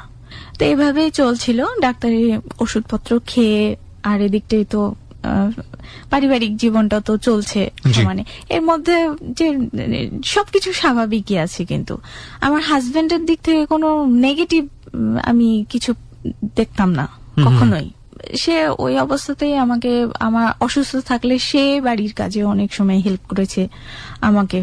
তো এভাবে চলতে চলতে এক সময় আমার হাজবেন্ড বিজনেসে অনেক বড় লস খাই। ওকে। তো এটা হয়েছে যে তার যারা সেলসম্যান ছিল বা যারা আরো যারা ওই যে থাকে না কি বলবো, যাই হোক খুব পরিচিত কাছের লোকজন, এরাই ভেতর ভেতর থেকে আমার হাজবেন্ডকে একদম ইয়ে করে ফেলেছে, লসে ফেলেছে। তো এই জিনিসটা যেহেতু খুবই কাছের লোকজন ছিল, আমার হাজবেন্ড খুব বেশি বিশ্বাস করত তাদেরকে, তখন আমরা উনি সিদ্ধান্ত নেয় যে না সে বিজনেস ক্লোজ করে দেবে। ওকে। তো বিজনেস ক্লোজ করে দেয়। আমার তো এদিকটাই পড়াশোনা চলছিল, আমি বিএ অনার্স পাশ করে ওদিকে রাজশাহী কলেজে মাস্টার্সে ফার্স্ট ইয়ারে ভর্তি হয়েছিলাম। কোন সাবজেক্টে? রাষ্ট্রবিজ্ঞান, পলিটিক্যাল সায়েন্স। ওকে। তো সেই সময় আমাদের হাতে আর কোনো অপশন ছিল না, আমি চলে আসি সরাসরি ঢাকাতে। ঢাকায় এসে আমার মামা আছে ঢাকায়, তো আমার মায়ের খালাতো ভাই উনার কাছে আসে, উনি গার্মেন্টস এর ইডি, উনি আমাকে একটা বাইং হাউসে রেফার করেন। আমার ইন্টারভিউ হয়, ইন্টারভিউ হয়ে প্রথম জব আমি পাই। তো তখন উনি এত আগে তো ওনার কোনো এক্সপিরিয়েন্স ছিল না, জব এক্সপিরিয়েন্স ছিল না। তো ওনার সেই সময় তো আর নতুন ভাবে যে একটা নতুন ছোট্ট পোস্টে ঢুকে এক্সপিরিয়েন্স নেবে এরকমও কোনো ইয়ে পাওয়া যাচ্ছিল না, রাস্তা পাওয়া যাচ্ছিল না। তো আমি একাই আমার ইয়েটাকে চালিয়েছি, সাপোর্ট দিলাম। আমার হাজবেন্ড সেই সময়, আমার হাজবেন্ড আর আমার পাশে তখন আর আমরা কাউকে গার্জিয়ান হিসেবে খুঁজে পাই না সেই সময়টা, তা আমরা দুজনের জন্য সেই সময়। তো এই সময়টাই আমাদের খারাপ সময় গেলেও আমরা দুজনকে অনেক কাছে থেকে চিনেছি। আমাদের আর্থিক সমস্যা হয়েছে, কিন্তু আমরা মানসিক ভাবে আবার আরো বেশি মজবুত হয়েছি দুজনের প্রতি। আমার হাজবেন্ড তো খুব মানসিক ভাবে ভেঙে পড়েছিল, কিন্তু আমি জব করে সে তো আমার চাইতে 10 বছরের বড়, তো সেইখানটায় তাকে একটা সম্মান বোধটা আমার তার প্রতি ছিল। জব করছি, স্যালারি পাচ্ছি, স্যালারিটা পেলে আমার কাছে নিজের কাছে না রেখে আমি আমার হাজবেন্ডকে দিয়ে দিতাম পুরোটাই। কিন্তু উনি নিতে চাইতো না প্রথমে, যে না তোমার কাছে রাখো। ফার্স্ট স্যালারি যেটা আমি হাতে পেলাম সেটা আমি নিয়ে এসে পুরোটাই আমি তার হাতে তুলে দিয়েছি। তো মানে এটা কেন করলেন আপনি? না করলেও তো পারতেন। হ্যাঁ, না করলেও পারতাম, কিন্তু আমি চাচ্ছিলাম যে তার যেন সম্মান বোধ, তার প্রতি যে আমার সম্মান বোধ, এই জিনিসটা যেন সে অনুভব করতে পারে। তারপর প্রথম স্যালারিটা ওর হাতে দেওয়ার পরে সে অনেক অনেক খুশি হয়েছিল যে আমি এটা করেছি। এরপরে ও নিতে না চাইলেও আমি জোর করে দিতাম এবং অনেক সময় বোঝাতাম না এই জিনিসটা যে আমি তাকে এইটার জন্য দিচ্ছি, যাতে সে মন খারাপ না করে, যাতে সে এটা আমার কাছে যেন তাকে 100 টাকা তার লাগবে, তাকে আমার কাছে যেন চাইতে না হয়।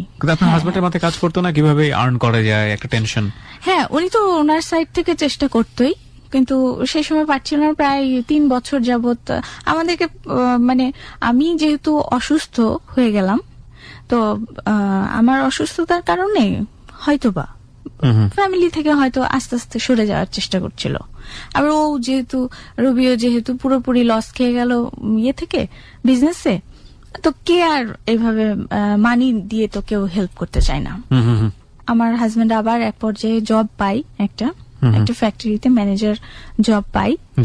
তো তারপরে দুজন তো আবার ব্যস্ত হয়ে মোটামুটি গেল। ইকোনমিক মোটামুটি, সোর্স হ্যাঁ, হয়ে গেল। হয়ে গেল।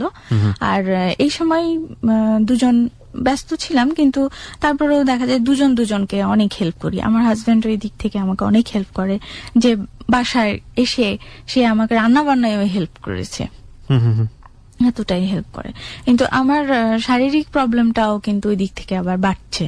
আচ্ছা আচ্ছা। হ্যাঁ, তো এখন ওই সময়টাই ডাক্তার অ্যাডভাইস করলো যে টেস্ট টিউব বেবির দিকে যাওয়ার জন্য।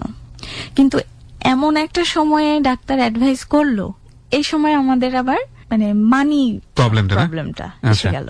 কারণ টেস্ট টিউব বেবি ট্রিটমেন্ট করতে তো অনেক টাকা খরচ, আচ্ছা, আচ্ছা। সেটা তো আমাদের পক্ষে সম্ভব নেই। তখন আমরা ওই মেডিসিন দিয়েই আমরা কাজ চালাচ্ছিলাম, যে না টেস্ট টিউবের ওই এটা এখনই আমরা যেতে পারবো না, তো মেডিসিন দিয়েই যতখানি সুস্থ থাকা যায় সেটারই আমরা চেষ্টা করছিলাম। তো এর মধ্যে একবার হঠাৎ করে আমার একটু ওই অফিসের মধ্যে এসি আর বাইরে একটা ওয়েদার, দুটো মিলেই একবার হঠাৎ করে টাইফয়েড হয়ে গেল আমার। তো টাইফয়েড হওয়ার পরে ডাক্তার বলল যে তোমার কি অ্যাজমা আছে কিনা। তো আমি বললাম যে না, নেই। তখন ডাক্তার বলল যে একটু সাবধানে থাকতে হবে, না হলে সম্ভবত অ্যাজমা হতে পারে তোমার। এটা বলাও শেষ, আর একটু ক্রনিক অ্যাজমার মতো সিমটমও দেখা গেল টাইফয়েডটার পরেই। তখন তো কি যে ওই শ্লেষা জমে যেত বুকে, নাকে। তো এই মুহূর্তটাই তখন মানে রবি কি করবে ভেবে পাচ্ছে না। তারপর তাড়াতাড়ি করে মধু আর গরম পানি করে নিয়ে এসে তাড়াতাড়ি আমাকে খাওয়ানোর চেষ্টা করছিল, কিন্তু গলা বন্ধ থাকার জন্য ওইটাও আবার যাচ্ছিল না গলার ভেতরে।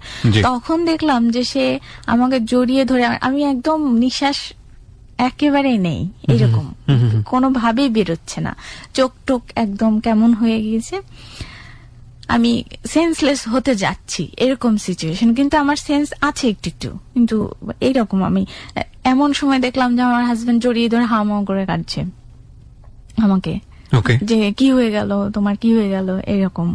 তো ওই তখন দেখলাম যে না, ও তো আমাকে অনেক ভালোবাসে।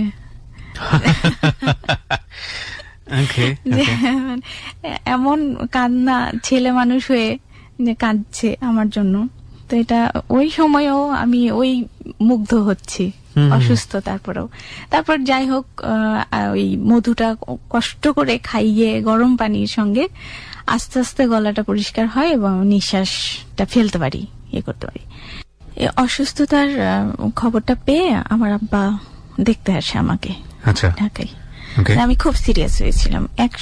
একই সঙ্গে ক্রনিক অ্যাজমা বলতে অ্যাজমা পুরোপুরি চলে যায়নি, আগ মুহূর্তে, আর সঙ্গে আবার ইউরিন ইনফেকশন, আবার এই যে ব্লিডিং এর সমস্যাটা, এগুলো সব মিলে একদম আমি খুব বেশি অসুখে জর্জরিত হয়েছিলাম একই সময়ে। আচ্ছা আচ্ছা।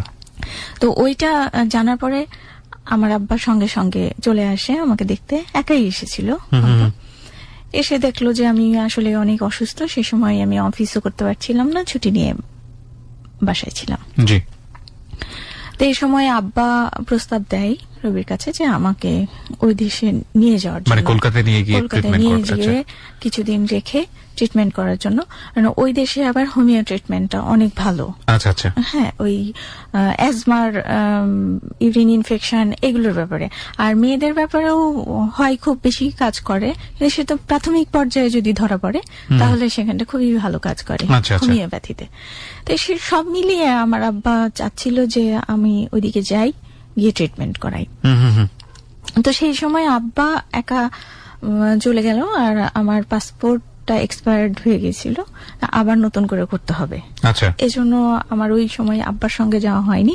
আর তাছাড়া একটা অফিস ছুটি নেওয়ার একটা ব্যাপার ছিল। তো আব্বা ফিরে যাই, এরপরে আমি যাওয়ার সিদ্ধান্ত নিই ওই দেশে এক সময়। তো এই সময় আমাকে জবটা ছেড়ে দিতে হয়, কারণ আমার কত সময় লাগবে আমার ট্রিটমেন্টের জন্য, যেহেতু হোমিও ট্রিটমেন্টের জন্য যাচ্ছি। হোমিও ট্রিটমেন্টে এই দেশে আসা যাওয়া করে হয় না, আর সেই সময় মাল্টিপল ভিসাও পাওয়া যাচ্ছিল না। তো সেই সময় তো একবার গিয়ে ফিরলে ওই ভিসাটা বাদ। তো তারপরে আস্তে আস্তে আমি জবটা ছেড়ে দিলাম, ভিসা, পাসপোর্ট, ভিসা সব করে জবটা ছেড়ে আমি ওই দেশে যাই। ওই দেশে যাই, এইটাই হচ্ছে আমার হাজবেন্ডের, আচ্ছা, মানে এই আমাদের ম্যারিড লাইফের প্রথম মানে আলাদা থাকা। আচ্ছা আচ্ছা। এর আগে আমরা একটা রাত্রির জন্য একটা আলাদা থাকিনি। কত বছর পরে গেলেন মানে এই সংসার শুরু করার? এইটা আমি গেলাম হচ্ছে মানে এইভাবে যাওয়ার কি? হ্যাঁ, এটা 11 সালে আমি গেলাম। 11 সালে? এর পর্যন্ত তো এই দেশে 2000 সালে বিয়ে হলো, মানে প্রায় 11 বছর পর এইভাবে এরকম ডিটাচড। আচ্ছা আচ্ছা, ওকে। কিন্তু এর আগে কখনো, যখনই গেছি ইন্ডিয়া গেলেও একসঙ্গেই গিয়েছি, একসঙ্গে এসেছি। আচ্ছা। আর এই দেশেও থাকলে কোনো রিলেটিভের বাড়িতে গেলেও আমরা একই সঙ্গে যাই, একই সঙ্গে ফিরি, কিন্তু একই সঙ্গে থাকি। আমরা একজনকে আরেকজনকে ছেড়ে থাকতেন না কখনো? না, থাকতে পারিও না। হ্যাঁ, একদিন বেশি থাকতে পারি না। আচ্ছা।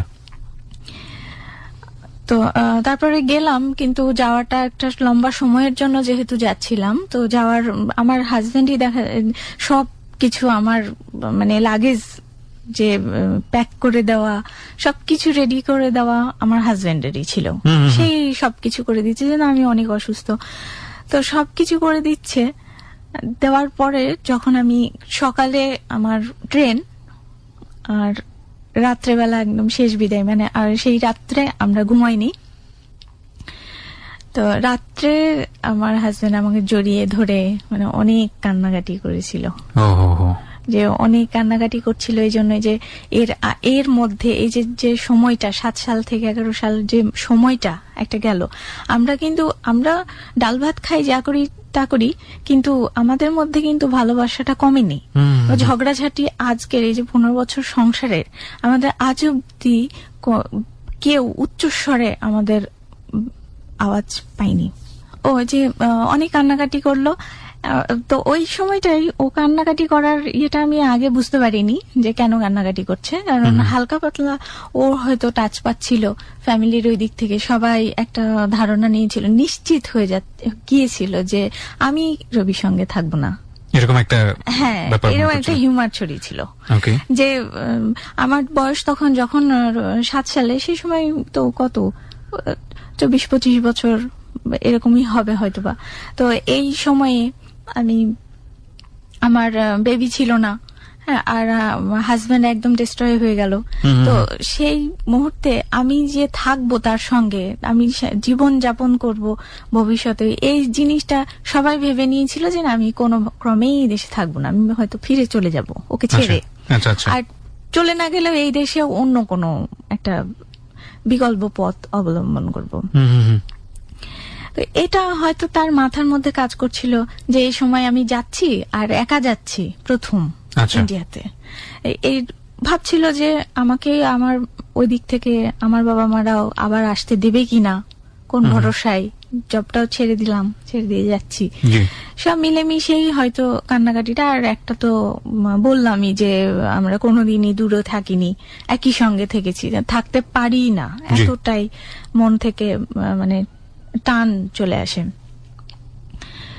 তারপরে আমার গেলাম, যাওয়া ট্রেনে উঠিয়ে দিল, উঠিয়ে দেওয়ার পরেও সে আমি যতক্ষণ ট্রেন ছেড়ে স্টেশন থেকে চলে না গেল, ক্যান্টনমেন্ট থেকে ট্রেনটা ছাড়ে, তো এই পর্যন্ত সে ওই স্টেশনের বাইরে, তখন তো ইয়েতে রেলিং এর বাইরে, স্টেশনের ভেতরে ঢুকতে দেওয়া হয় না পাসপোর্ট ছাড়া, তো ওই রেলিং এর বাইরেই ধরেই দাঁড়িয়ে আছে রেলিংটা, একদম এক দৃষ্টিতে যে আমি যাচ্ছি।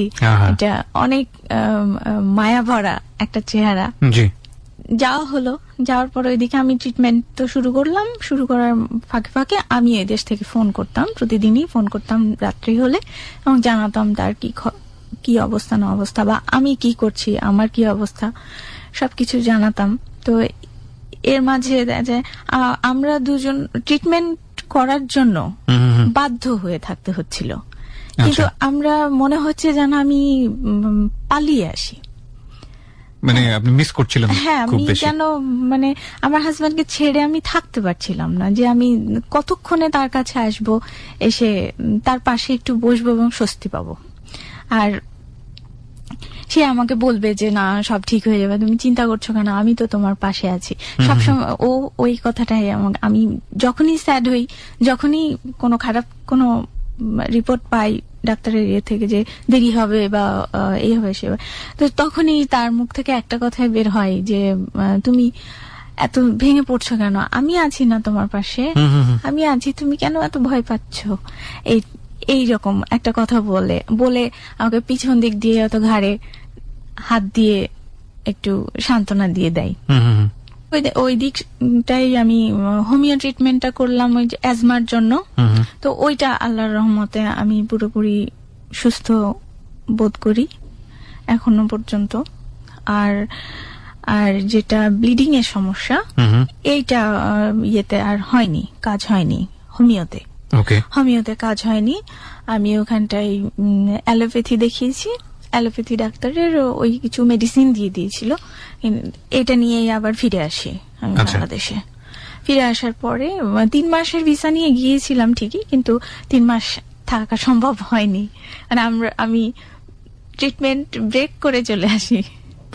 মানে মিস করছিলেন এত বেশি হাজবেন্ডকে? হ্যাঁ, হাজবেন্ডকে, এবং হাজবেন্ডও আমাকে অনেক বেশি মিস করছিল হ্যাঁ সেই সময়। ওকে প্রিয় শ্রোতা, এই সুইট একটা মোমেন্ট, এবং একই সাথে আমরা দেখতে পাচ্ছি শরীরের মধ্যে একটা মরণ ব্যাধি বোধহয় বাসা বেঁধেছে। সেটা সমাধান আসলে কি হবে, আমরা একটা জিনিস দেখানোর চেষ্টা করছি আজকের এই স্টোরিতে। ইনফ্যাক্ট দেখছি আমরা, সেটা হচ্ছে একটা অ্যারেঞ্জ ম্যারেজ, এবং এপার বাংলা ওপার বাংলার দুইজন, বাংলাদেশের ছেলে, ইন্ডিয়ার মেয়েটির সমস্ত কিছু, বাবা মা ভাই বোন সবকিছু ছেড়ে বাংলাদেশে এসছে, এবং যে ছেলেটি তাকে নিয়ে ঘর সংসার করছে তারও এক অর্থে বাবা মা তো নেই, এবং বড় বোনের কাছে বড় হওয়া, শুধু দুজন মাত্র মানুষ, দুজনেরই সংসার সম্পর্কে অভিজ্ঞতা নেই। এবং একই সাথে আরেকটা বিষয় নোট না করলেই নয়, সেটা হচ্ছে দুজনের মধ্যে বয়সের বিস্তর তফাৎ। সেই জায়গাটি থেকে 8-10 বছর তার একই সাথে কাটিয়ে দিল এই গল্পের এই জায়গাটায় আমরা আছি, এবং সেখানে শরীরের মধ্যে দানা বেঁধেছে অন্যরকম একটা অসুখ, যেটা আসলে স্বামী স্ত্রীর সম্পর্ক নষ্ট করে দেবার জন্য এনাফ, এরকম একটা অসুখ। সেই অসুখটা নিয়েও তারা এখন পর্যন্ত কন্টিনিউ করছে। গল্পের এই জায়গাটিতে আমরা আছি, কিন্তু এরপরে আসলে কি ঘটেছে সেটা আমরা ছোট্ট একটা বিরতি। হ্যাঁ সুমি, আমরা যেখানটায় ছিলাম, আপনি বলছিলেন যে ওইখানে টাইম পিরিয়ডটা কমপ্লিট না করেই দুজন অনেক বেশি মিস করছিলেন দুজনকে, এবং চলে আসি। তো আসার পরে জানতে পারলাম যে এর মাঝখানে ঈদ গেছে একটা, পূজার ঈদ। ওই ঈদের দিন আমার হাজবেন্ড বাড়িতে না থেকে বা কোনো রিলেটিভের বাড়িতে না গিয়ে নিজে ও সারাটা দিন স্টেশনে কাটিয়েছে, যেখান থেকে আমি ইন্ডিয়া গেছি। My goodness. সে নামাজ পড়ে ওখানে বসেছে, আর সন্ধ্যার পরে সে বাড়ি ফিরেছে। স্টেশনে কেন বসেছিল? আমি ওখান থেকে ইন্ডিয়া গেছি, লাস্ট দেখেছি আমাকে। এটা বিয়ের কত বছর পরের ঘটনা? এটা তো 11 বছর পরের। 11 বছর পরে মানুষকে এতটা মিস করে?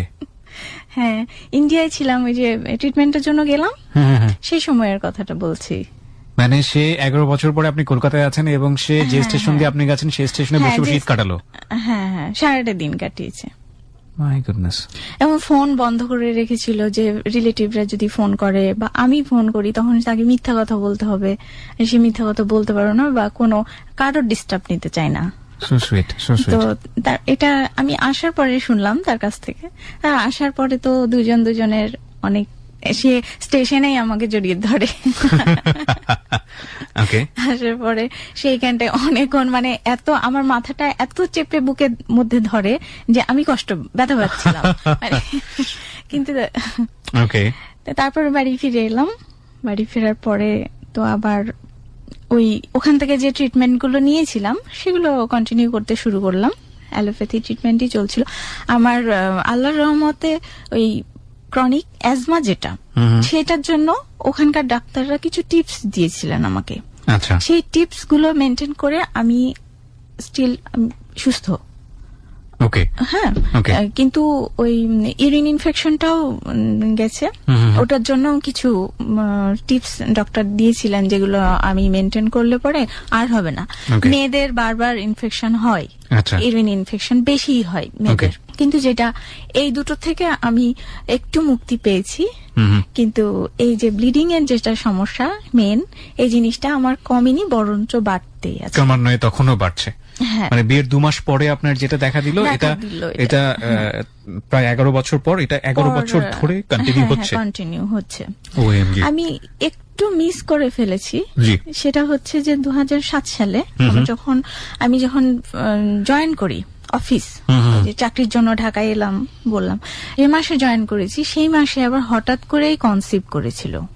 আপনি First. কনসিভ করলেন ফার্স্ট? হ্যাঁ, ফার্স্ট লাইফে। তো এটা কনসিভ করা অবস্থায় আমি ব্লিড করছি, হালকা, অনেক বেশি না। তো আমার ধারণা যে ব্লিডিং হওয়া অবস্থায় তো কনসিভ করা অবস্থায় তো কোনোদিন ব্লিডিং হয় না। জি। তো এখন আমি এই অবস্থায় জয়েন করেছি কেবলই, এর জয়েন করার 15 দিন মাথায় আমি এই সমস্যাটা বুঝতে পারি। এবং প্রেগনেন্সিতে যে ইয়েগুলো হয়, সিমটম গুলো হয়, এগুলো আবার হচ্ছে হঠাৎ করেই অফিস থাকতে। আচ্ছা। এই মাথা ঘোরায়, তারপরে একটু বমি বমি ভাব লাগে, Okay. অথচ আমি এমন কিছু খাই না যেগুলোর জন্য বা এরকম হতে পারে। হ্যাঁ, তারপরে যে দেখছি যে এইগুলো হচ্ছে। Okay. তো এটার জন্য আমি আমার জানা অনুযায়ী আমি ওষুধ খাচ্ছি। হ্যাঁ, ওষুধ খাচ্ছি, তারপরে দেখি প্রতিদিনই একই জিনিস হচ্ছে। হঠাৎ করে আমি ভাবলাম যে নিজের থেকেই টেস্ট করলাম, যে ঘরোয়া ভাবে যে টেস্ট করা হয়। তো টেস্ট করে দেখছি যে পজিটিভ। ওকে ওকে। হ্যাঁ, পজিটিভ। তো এটা আমি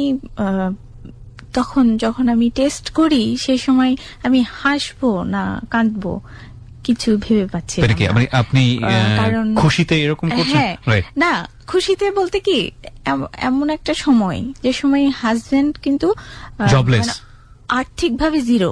আচ্ছা।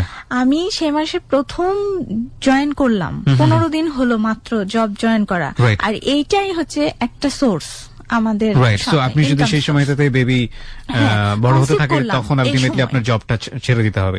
রাইট। চলে যাবে। আর প্রাইভেট জব, ওটা তো প্রাইভেটে তো আর একই সাথে আনন্দের, একই সাথে দুঃখের, টেনশনের খবর। হ্যাঁ, এখন এটা কিভাবে আমি নেব আমি নিজেও বুঝতে পারছিলাম না। এখন কনসিভ করার ব্যাপারটা আমি আর বলতে পারছি না আমার হাজবেন্ডের কাছে। এক তো জবের দিকটা আছে, তারপরে আবার ওর সে বেবিটা আমরা রাখতে পারবো কিনা, আবার ওই দিকটাই এত বড় একটা খুশির ব্যাপার আমার হাজবেন্ডের জন্য বিশেষভাবে। তো এখন আমি একদিন পরের দিন বিকেলবেলা ছুটি ছিল, তো সেই দিন আমি নিজে থেকে বললাম যে আমরা আজকে একটু ঘুরতে যাব সংসদ ভবনের ওই দিকটাই। আচ্ছা। তো বললো আচ্ছা ঠিক আছে চলো। হ্যাঁ, সবসময় সে চেষ্টা করতো যে আমি কোনটাতে খুশি থাকবো, অসুস্থতার কারণে যে আমি মানসিকভাবে ভেঙে পড়ছি বা আমি যে হচ্ছি, তো তার জন্য সে সবসময়ই চেষ্টা করতো এবং নিজের থেকেই যেচে যেচে আমাকে জিজ্ঞেস করতো কোনটা করলে ভালো লাগবে, তুমি এটা করো, তুমি ওটা করো, চলো বাইরে যাই, এভাবে বলতো, যাতে আমি কোনো সময় দুঃখে না থাকি। তা আমি সেদিন নিজেই বলছি যে চলো আমরা একটু সংসদ ভবনের দিকে যাই বেড়াতে আজকে। বলে হ্যাঁ চলো যাই। তো আমরা গেলাম, গিয়ে বসলাম, বসে একটু গল্প করলাম। প্রথমেই বলিনি, একটু গল্প টল্প করলাম, বাদাম খেলাম, সব এভাবে জাস্ট সবাইকে দেখছি, এমনি রোমান্টিক কথাবার্তায় কিন্তু প্রথমে বলছি। বলার পরে এক পর্যায়ে আমি বললাম যে এরকম একটা আজকে আমার এখানটায় আসার উদ্দেশ্যটা অন্যরকম। হ্যাঁ, তা আমি যে কথাটা বলতে চাই সেটা আমি বাড়িতে বলতে পারছিলাম না, যার জন্য আমি তোমাকে এখানে নিয়ে এসেছি। হ্যাঁ, এটা তো পরে বললো কি বলো, তারপরে বললাম যে এরকম আমি কনসিভ করেছি। হ্যাঁ, তো উনি তো শুধুই উনি সাইলেন্ট হয়ে গেলেন, আর বড় বড় নিঃশ্বাস পড়ছে, মানে মুখে কোনো কিছু বলতে পারছে না যে কি বলবে এরকম। তারপরে যাই হোক আমাকে আবার জড়িয়ে ধরে কিছুক্ষণ জড়িয়ে ধরে পিঠে হাত বুলিয়ে যেটা বুঝতাম যে আপনার সাথে কখনো কখনো প্যারেন্ট যেভাবে গাইড করে ওই রকম একটা স্নেহ তার ছিল সবসময়, কিন্তু বয়সের একটা বড় গ্যাপ। আবার আগে আমি ছোট বোন হিসেবে পরিচিত হয়েছিলাম, সো একদম ছোটবেলায় যেটা আপনি বলছিলেন, সো ওই মমতাটাও আছে আপনার প্রতি? মমতাটাই বেশি সবসময় কাজ করে।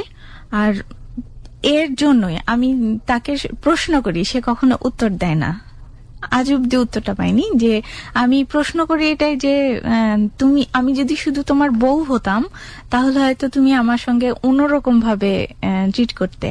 আমি যেহেতু ছোট বোনের মতন প্রথমে দেখেছো, এই জন্য তুমি আমাকে বকাবকি করতে পারো না, তাই না? বলি, প্রশ্ন করি, Okay. আর আদরটা বেশি পাই, Okay. অনেক বেশি আদরটা Okay. পাই। So, কি হলো তারপরে? বলার পরে উনি কি সিদ্ধান্ত নিলেন? তারপরে উনি বলার পরে তখন উনি বলল যে না, যেটাই হোক আমাদের এত বছর পর হয়েছে বেবি, এখন আল্লাহ যখন দিয়েছে এটা আল্লাহ নির্ধারণ করেছেন যে তার জীবনটা সম্পর্কে, বেবিটা সম্পর্কে। তো আমরা তো কখনো এই জিনিসটা মাথাতেই আনছি না যে আমরা মানে বেবিটাকে নষ্ট করে ফেলবো, Right. এটা আমরা মাথাতে আনছি না কখনো দুজনের মধ্যে। কিন্তু আমাদের মাথায় দুজনেরই একই চিন্তা যে আমরা কিভাবে সামনের দিকে এগোবো। ওকে। তো উনি এটা তো দুজনের টপিকই ছিল না যে বেবিটা অ্যাভয়েড করব, কিন্তু উনি বলল যে এখন বেবি দিয়েছে, এটা তো অনেক খুশির খবর, কিন্তু এখন এই মুহূর্তে কিভাবে খুশি হব আমি নিজেও বুঝে উঠতে পারছি না, Okay. যেহেতু আমি জিরো। তো তারপর আমরা তারপরের দিন আমি বললাম যে কনসিভ করেছি, কিন্তু আমার তো একটু সমস্যা হচ্ছে, ব্লিডিং হচ্ছে। তো এটা তো ডাক্তারের কাছে যেতেই হবে। পরের দিন আমরা গেলাম ডাক্তারের কাছে, মেডিনোভাই ডাক্তারের কাছে গেলাম। তো ডাক্তার বললো যে ওই যে আল্ট্রাসাউন্ড করার কথা বললো, তো আমরা সেই দিনে আল্ট্রাসোনোগ্রাফি করলাম, এবং আল্ট্রাসাউন্ডে ওরা হার্টবিট পাচ্ছিল না বেবির। তো উনি আবার ডাক্তার আমাকে একটা ওষুধ দিলেন যে এটা খেলে পরে ব্লিডিংটা স্টপ হয়ে যাবে, আর আল্ট্রাসোনোগ্রাফি করার পরেই আমরা জানতে পারবো যে কন্ডিশনটা কেমন আছে ভেতরে। আল্ট্রাসাউন্ড রিপোর্ট 2 দিন পর পাওয়ার পরে ডাক্তারও বলল, ওইখানে আল্ট্রাসাউন্ড রুমেই আমাকে অনেক প্রশ্ন করছিল যে তোমাদের কবে লাস্ট পিরিয়ড কবে হয়েছে, বা কনসেপ্টটা হওয়ার পরে তুমি আরো বেশি ব্লিড করেছো কিনা, বা কিভাবে জানলে, এই সমস্ত। তো আমি সময় ক্ষেত্র বিশেষ কিছুই বলতে পারলাম না যে কবে কনসেপ্ট করেছি। তো ওনারাই ইয়েতে একটা সময় লিখে দিলেন যে এই এত 8 সপ্তাহের বেবি ছিল, ওনারা রিপোর্টে লিখলেন। তো ডাক্তার দেখার পরে বলল যে আসলে একটু সমস্যাই দেখা যাচ্ছে, যে বেবির হার্টবিট পাওয়া যায়নি এখন। তো এই 8 সপ্তাহের মধ্যে হার্টবিট পাওয়া যায়নি, আমরা আরেকটু অপেক্ষা করে যদি 1 সপ্তাহ পরে আরেকটা আল্ট্রাসাউন্ড করি তাহলে আমরা একটু কনফার্ম হতে পারবো।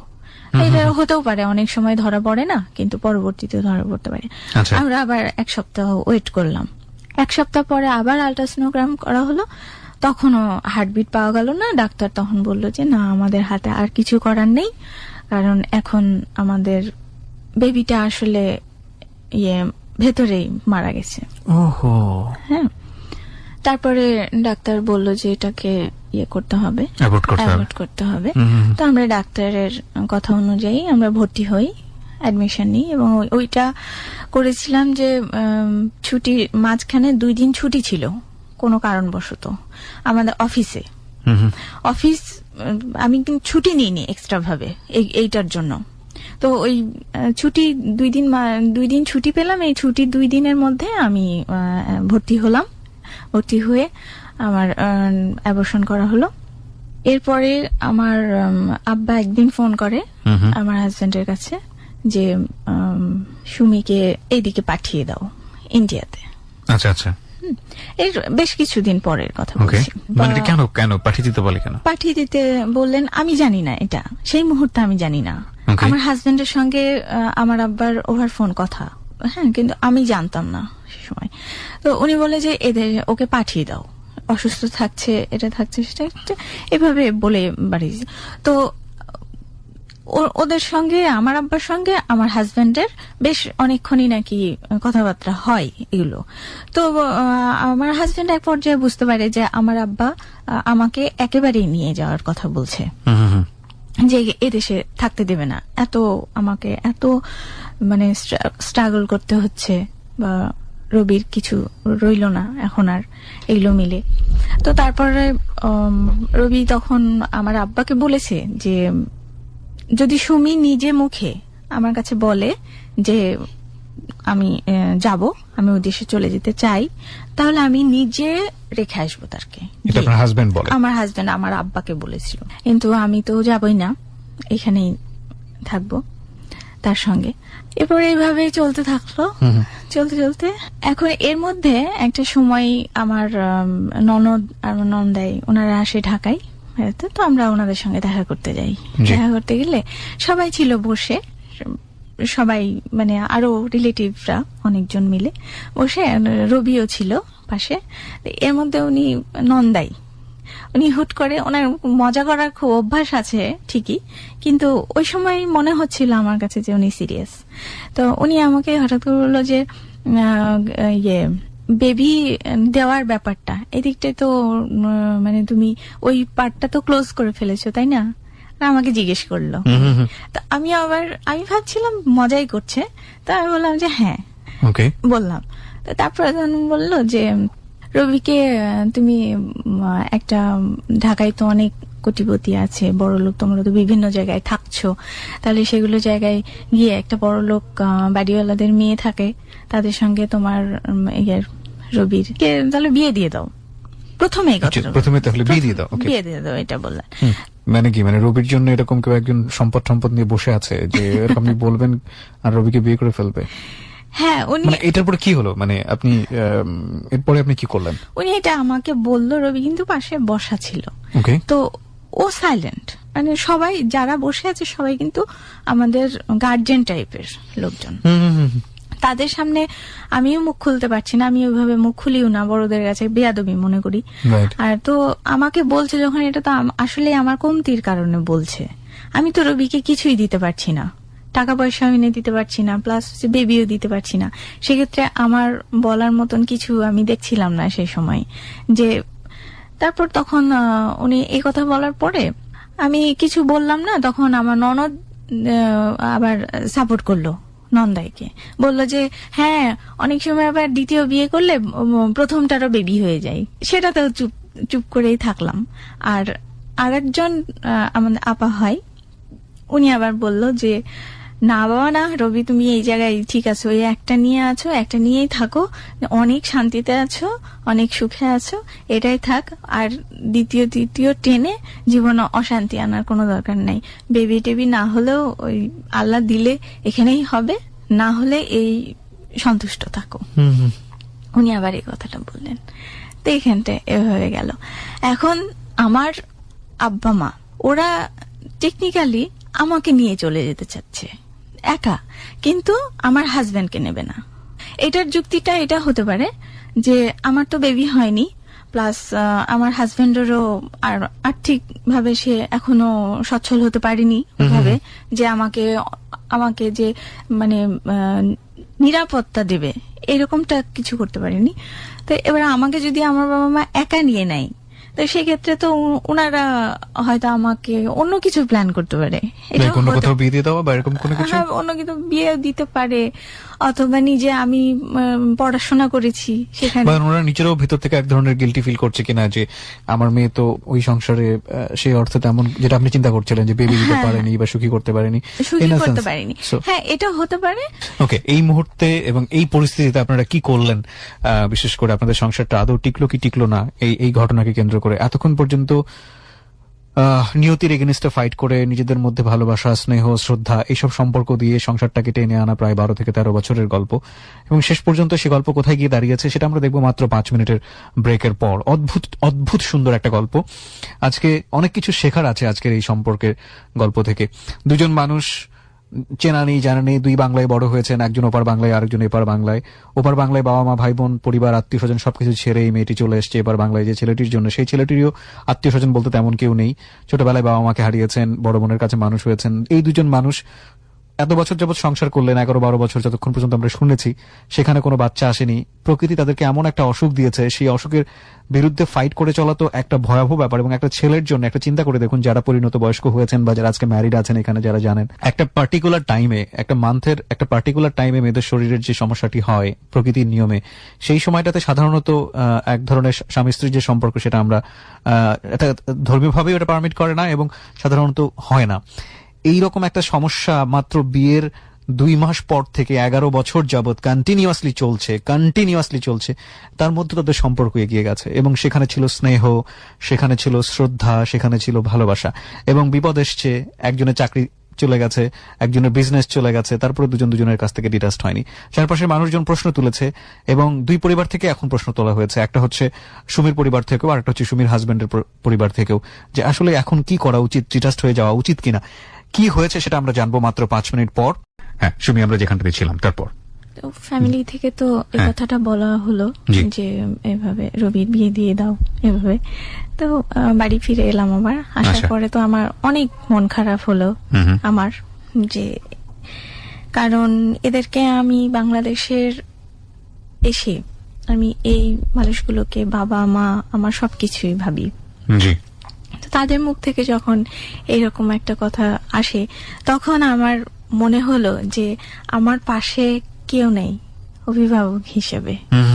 হ্যাঁ, কিন্তু এদের জন্য যেভাবে রুবি আমাকে বিয়ের রাত্রে বলেছিল যে এরা আমার মা বাবা সবকিছু, তো তুমি আমি আমার তরফ থেকে তাদের কোনো কমতি রাখিনি এবং তাদের মধ্যে থেকে আমি কখনো কমপ্লেন পাইনি যে আমার ব্যাপারে কোনো অভিযোগ আসেনি।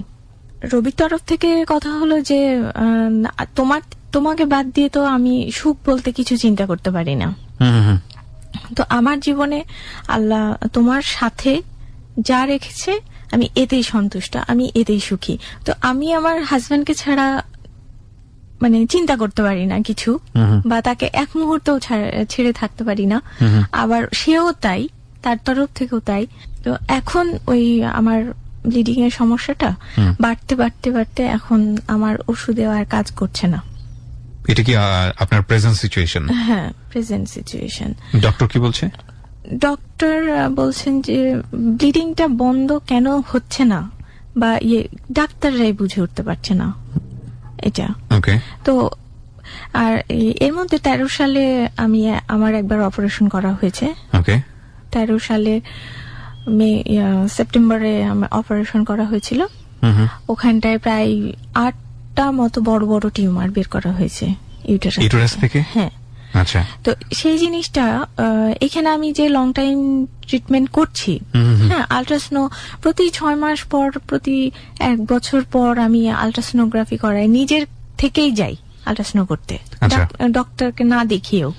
তো তারপরেও কখনোই ধরা পড়ে না যে ইউটেরাসে টিউমার হয়েছে।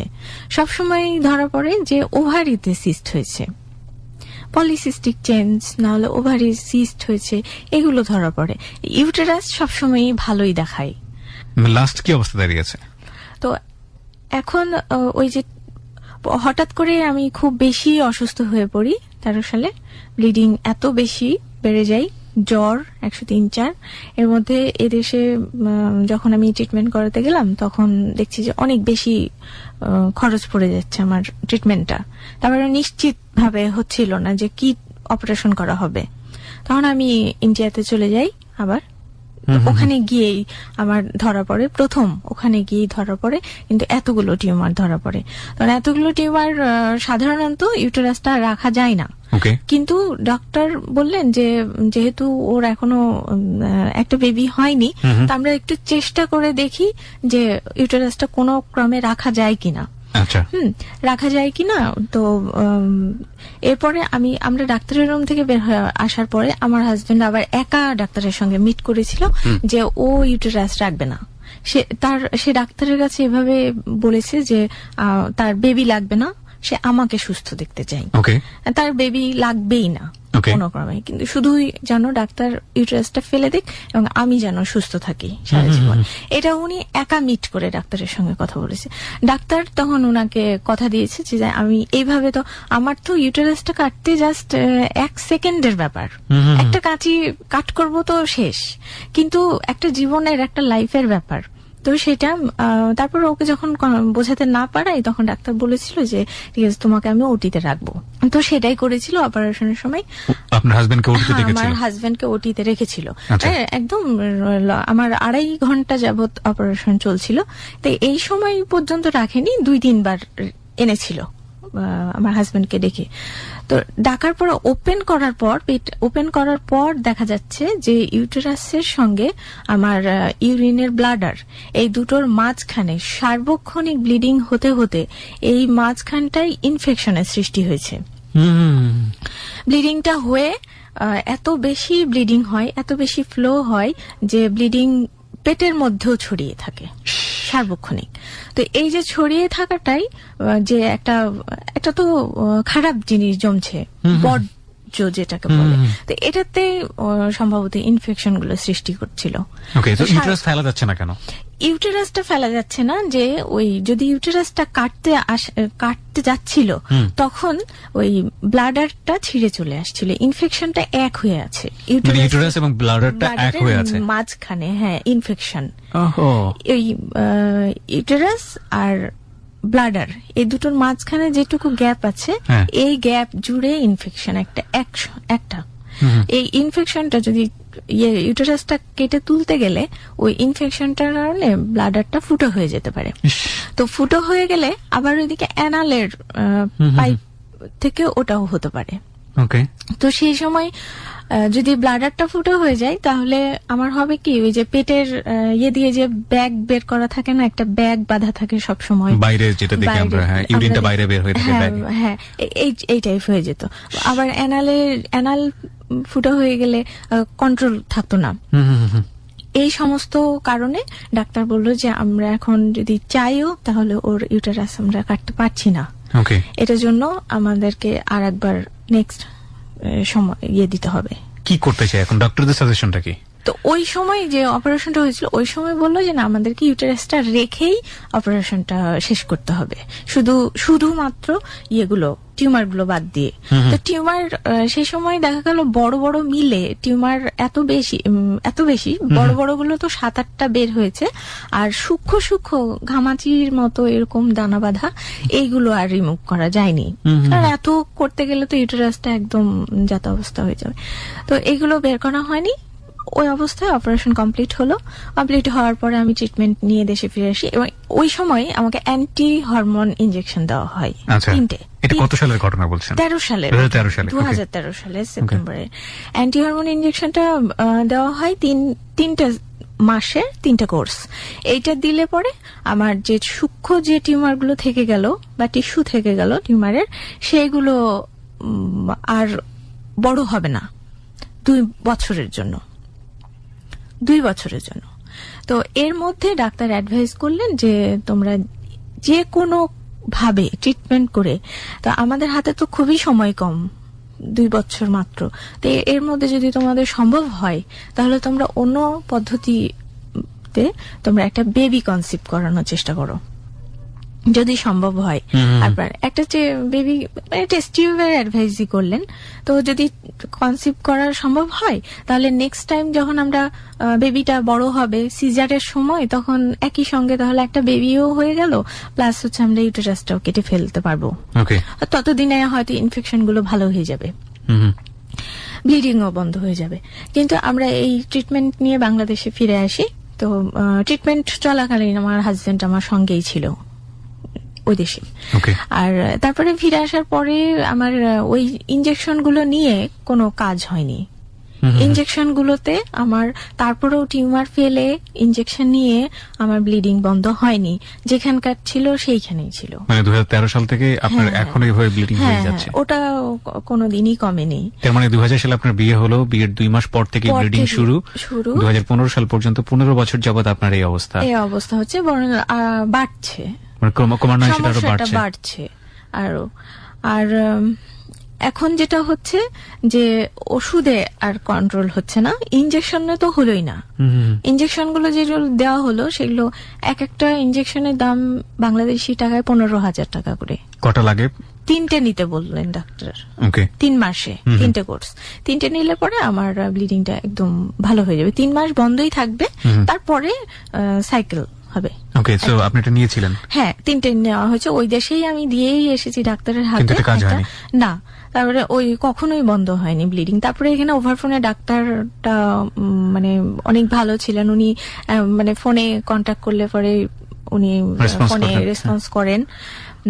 উনি যদি আমি কোনো সমস্যা বলি যে আমার এখন এই সমস্যাটা হচ্ছে, উনি তখন আমাকে বলেন যে তুমি কোনো ফার্মেসিতে যাও পাশের। ফার্মেসিতে গেলে তাদেরকে ফোন দাও, ফোন দিলে আমি তাদেরকে বলে দিচ্ছি যে ডোজগুলো কিভাবে দেবে। কারণ আচ্ছা। ইন্ডিয়ান ওষুধের ডোজ আর বাংলাদেশি ওষুধের ডোজ তো একরকম একরকম হয় না। তো সেই ক্ষেত্রে উনি ডোজগুলো মানে অ্যাডজাস্ট করে দেবে, সেটা তো আমার পক্ষে বলা সম্ভব হবে না। তো আমি এটাই করতাম, এইভাবে ট্রিটমেন্ট। এখন কি আপনি কোনো ফিজিশিয়ানের আন্ডারে আছেন? হ্যাঁ, হ্যাঁ, এই মুহূর্তে আছি হচ্ছে টিএ চৌধুরীর অ্যাসিস্ট্যান্ট ওকে। প্রফেসর। সো আপনি এই ধরনের ট্রিটমেন্ট আপনার সামহাও এখনো হচ্ছে, হ্যাঁ, এবং স্যার। এক ধরনের ওষুধ আপনাকে নিতে হয় নিশ্চয়ই কন্ট্রোলে হ্যাঁ, রাখার জন্য। কন্ট্রোলে রাখার জন্য, কিন্তু ওষুধটা আর কাজ করছে না, ওষুধটায় আর কন্ট্রোল এখন হচ্ছে না। ডক্টর কি বলছে, আপনাকে কি করতে বলছে? ডক্টর বলছেন আবারও ওই একই ইনজেকশন। আমি রিসেন্ট গত ঈদে, তার মানে আপনার এই ব্যাপারটা তো সম্পূর্ণই এখন তাওয়াক্কাল তো আলাল্লাহ, কারণ এটা আসলে কোন দিকে যাচ্ছে কি অবস্থা ডক্টররাও জানেন না, 15 বছর ধরে এটা সমাধান হয়নি, না। আর ট্রিটমেন্ট করে ইউটেরাস যে ফেলে দেবে সেই সিচুয়েশনও নাই। তো তার মানে এটা আসলে কোন দিকে যাবে, কি হবে না হবে, একমাত্র আল্লাহ পাকই ভালো জানেন। আল্লাহ পাকি ভালো যাবেন। আবার একটা জিনিস যে যা অ্যাডভাইস করে আমাকে, আমি সেটাই দৌড়াই। তারপরেও আপনার কোনো না, কাজ হয়নি? এমনকি কবিরাজিও এগুলো আপনি দেখেছেন? দৌড়েছি, হ্যাঁ, কবিরাজি, হোমিওপ্যাথি সবই দেখেছেন? সব দৌড়চ্ছি, কিন্তু কোনো দিকেই কোনো কিছু। প্রথমে বলছে কবিরাজি, গিয়ে বলে যে হ্যাঁ এটা কোনো ব্যাপার না, এটা তো খুব স্বাভাবিক, আমরা একদম 100% গ্যারেন্টি। পরবর্তীতে যখন আর কাজ এই হচ্ছে ট্রিটমেন্ট না, করতে করতে তখন আপনাদের তারপর- ইকোনমিক কন্ডিশন কি অবস্থা? কারণ এটা তো খুব ব্যয়বহুল ট্রিটমেন্ট। হ্যাঁ, এখন একদম আমি আবার সেই জিরো অবস্থায় চলে এসেছি। ট্রিটমেন্ট আমি করতে করতে, and তো ফ্যামিলিগতভাবে তো আমরা কোনো সাপোর্ট পাই না, তো আমরা দুজনে ইনকাম করে। আপনার হাজবেন্ড কি দুজনে করেন? আমার হাজবেন্ড একটা কোম্পানিতে জব করেন, আচ্ছা, সেলস মার্কেটিং এ আছেন, তো খুব সীমিত ওনার ওটা দিয়ে salary। আপনাদের সংসার চলে? এখন আমি এই যে মাস 2 যাবত আমি জবটাকে ছেড়ে দিতে হলো, আমি আর পারছি না, কারণ আমার ওষুধে কোনো ক্রমেই কাজ করছে না। সেই ওষুধ খাওয়া অবস্থায়ও অতিরিক্ত ব্লিডিং, ইস, আর অতিরিক্ত পেটে যন্ত্রণা, যে যন্ত্রণাটা আমি শুয়ে যদি এক পাশ থেকে আর এক পাশ হতে যাই, সেটা তো সেন্সলেস হওয়ার মতন যন্ত্রণা। ওহ।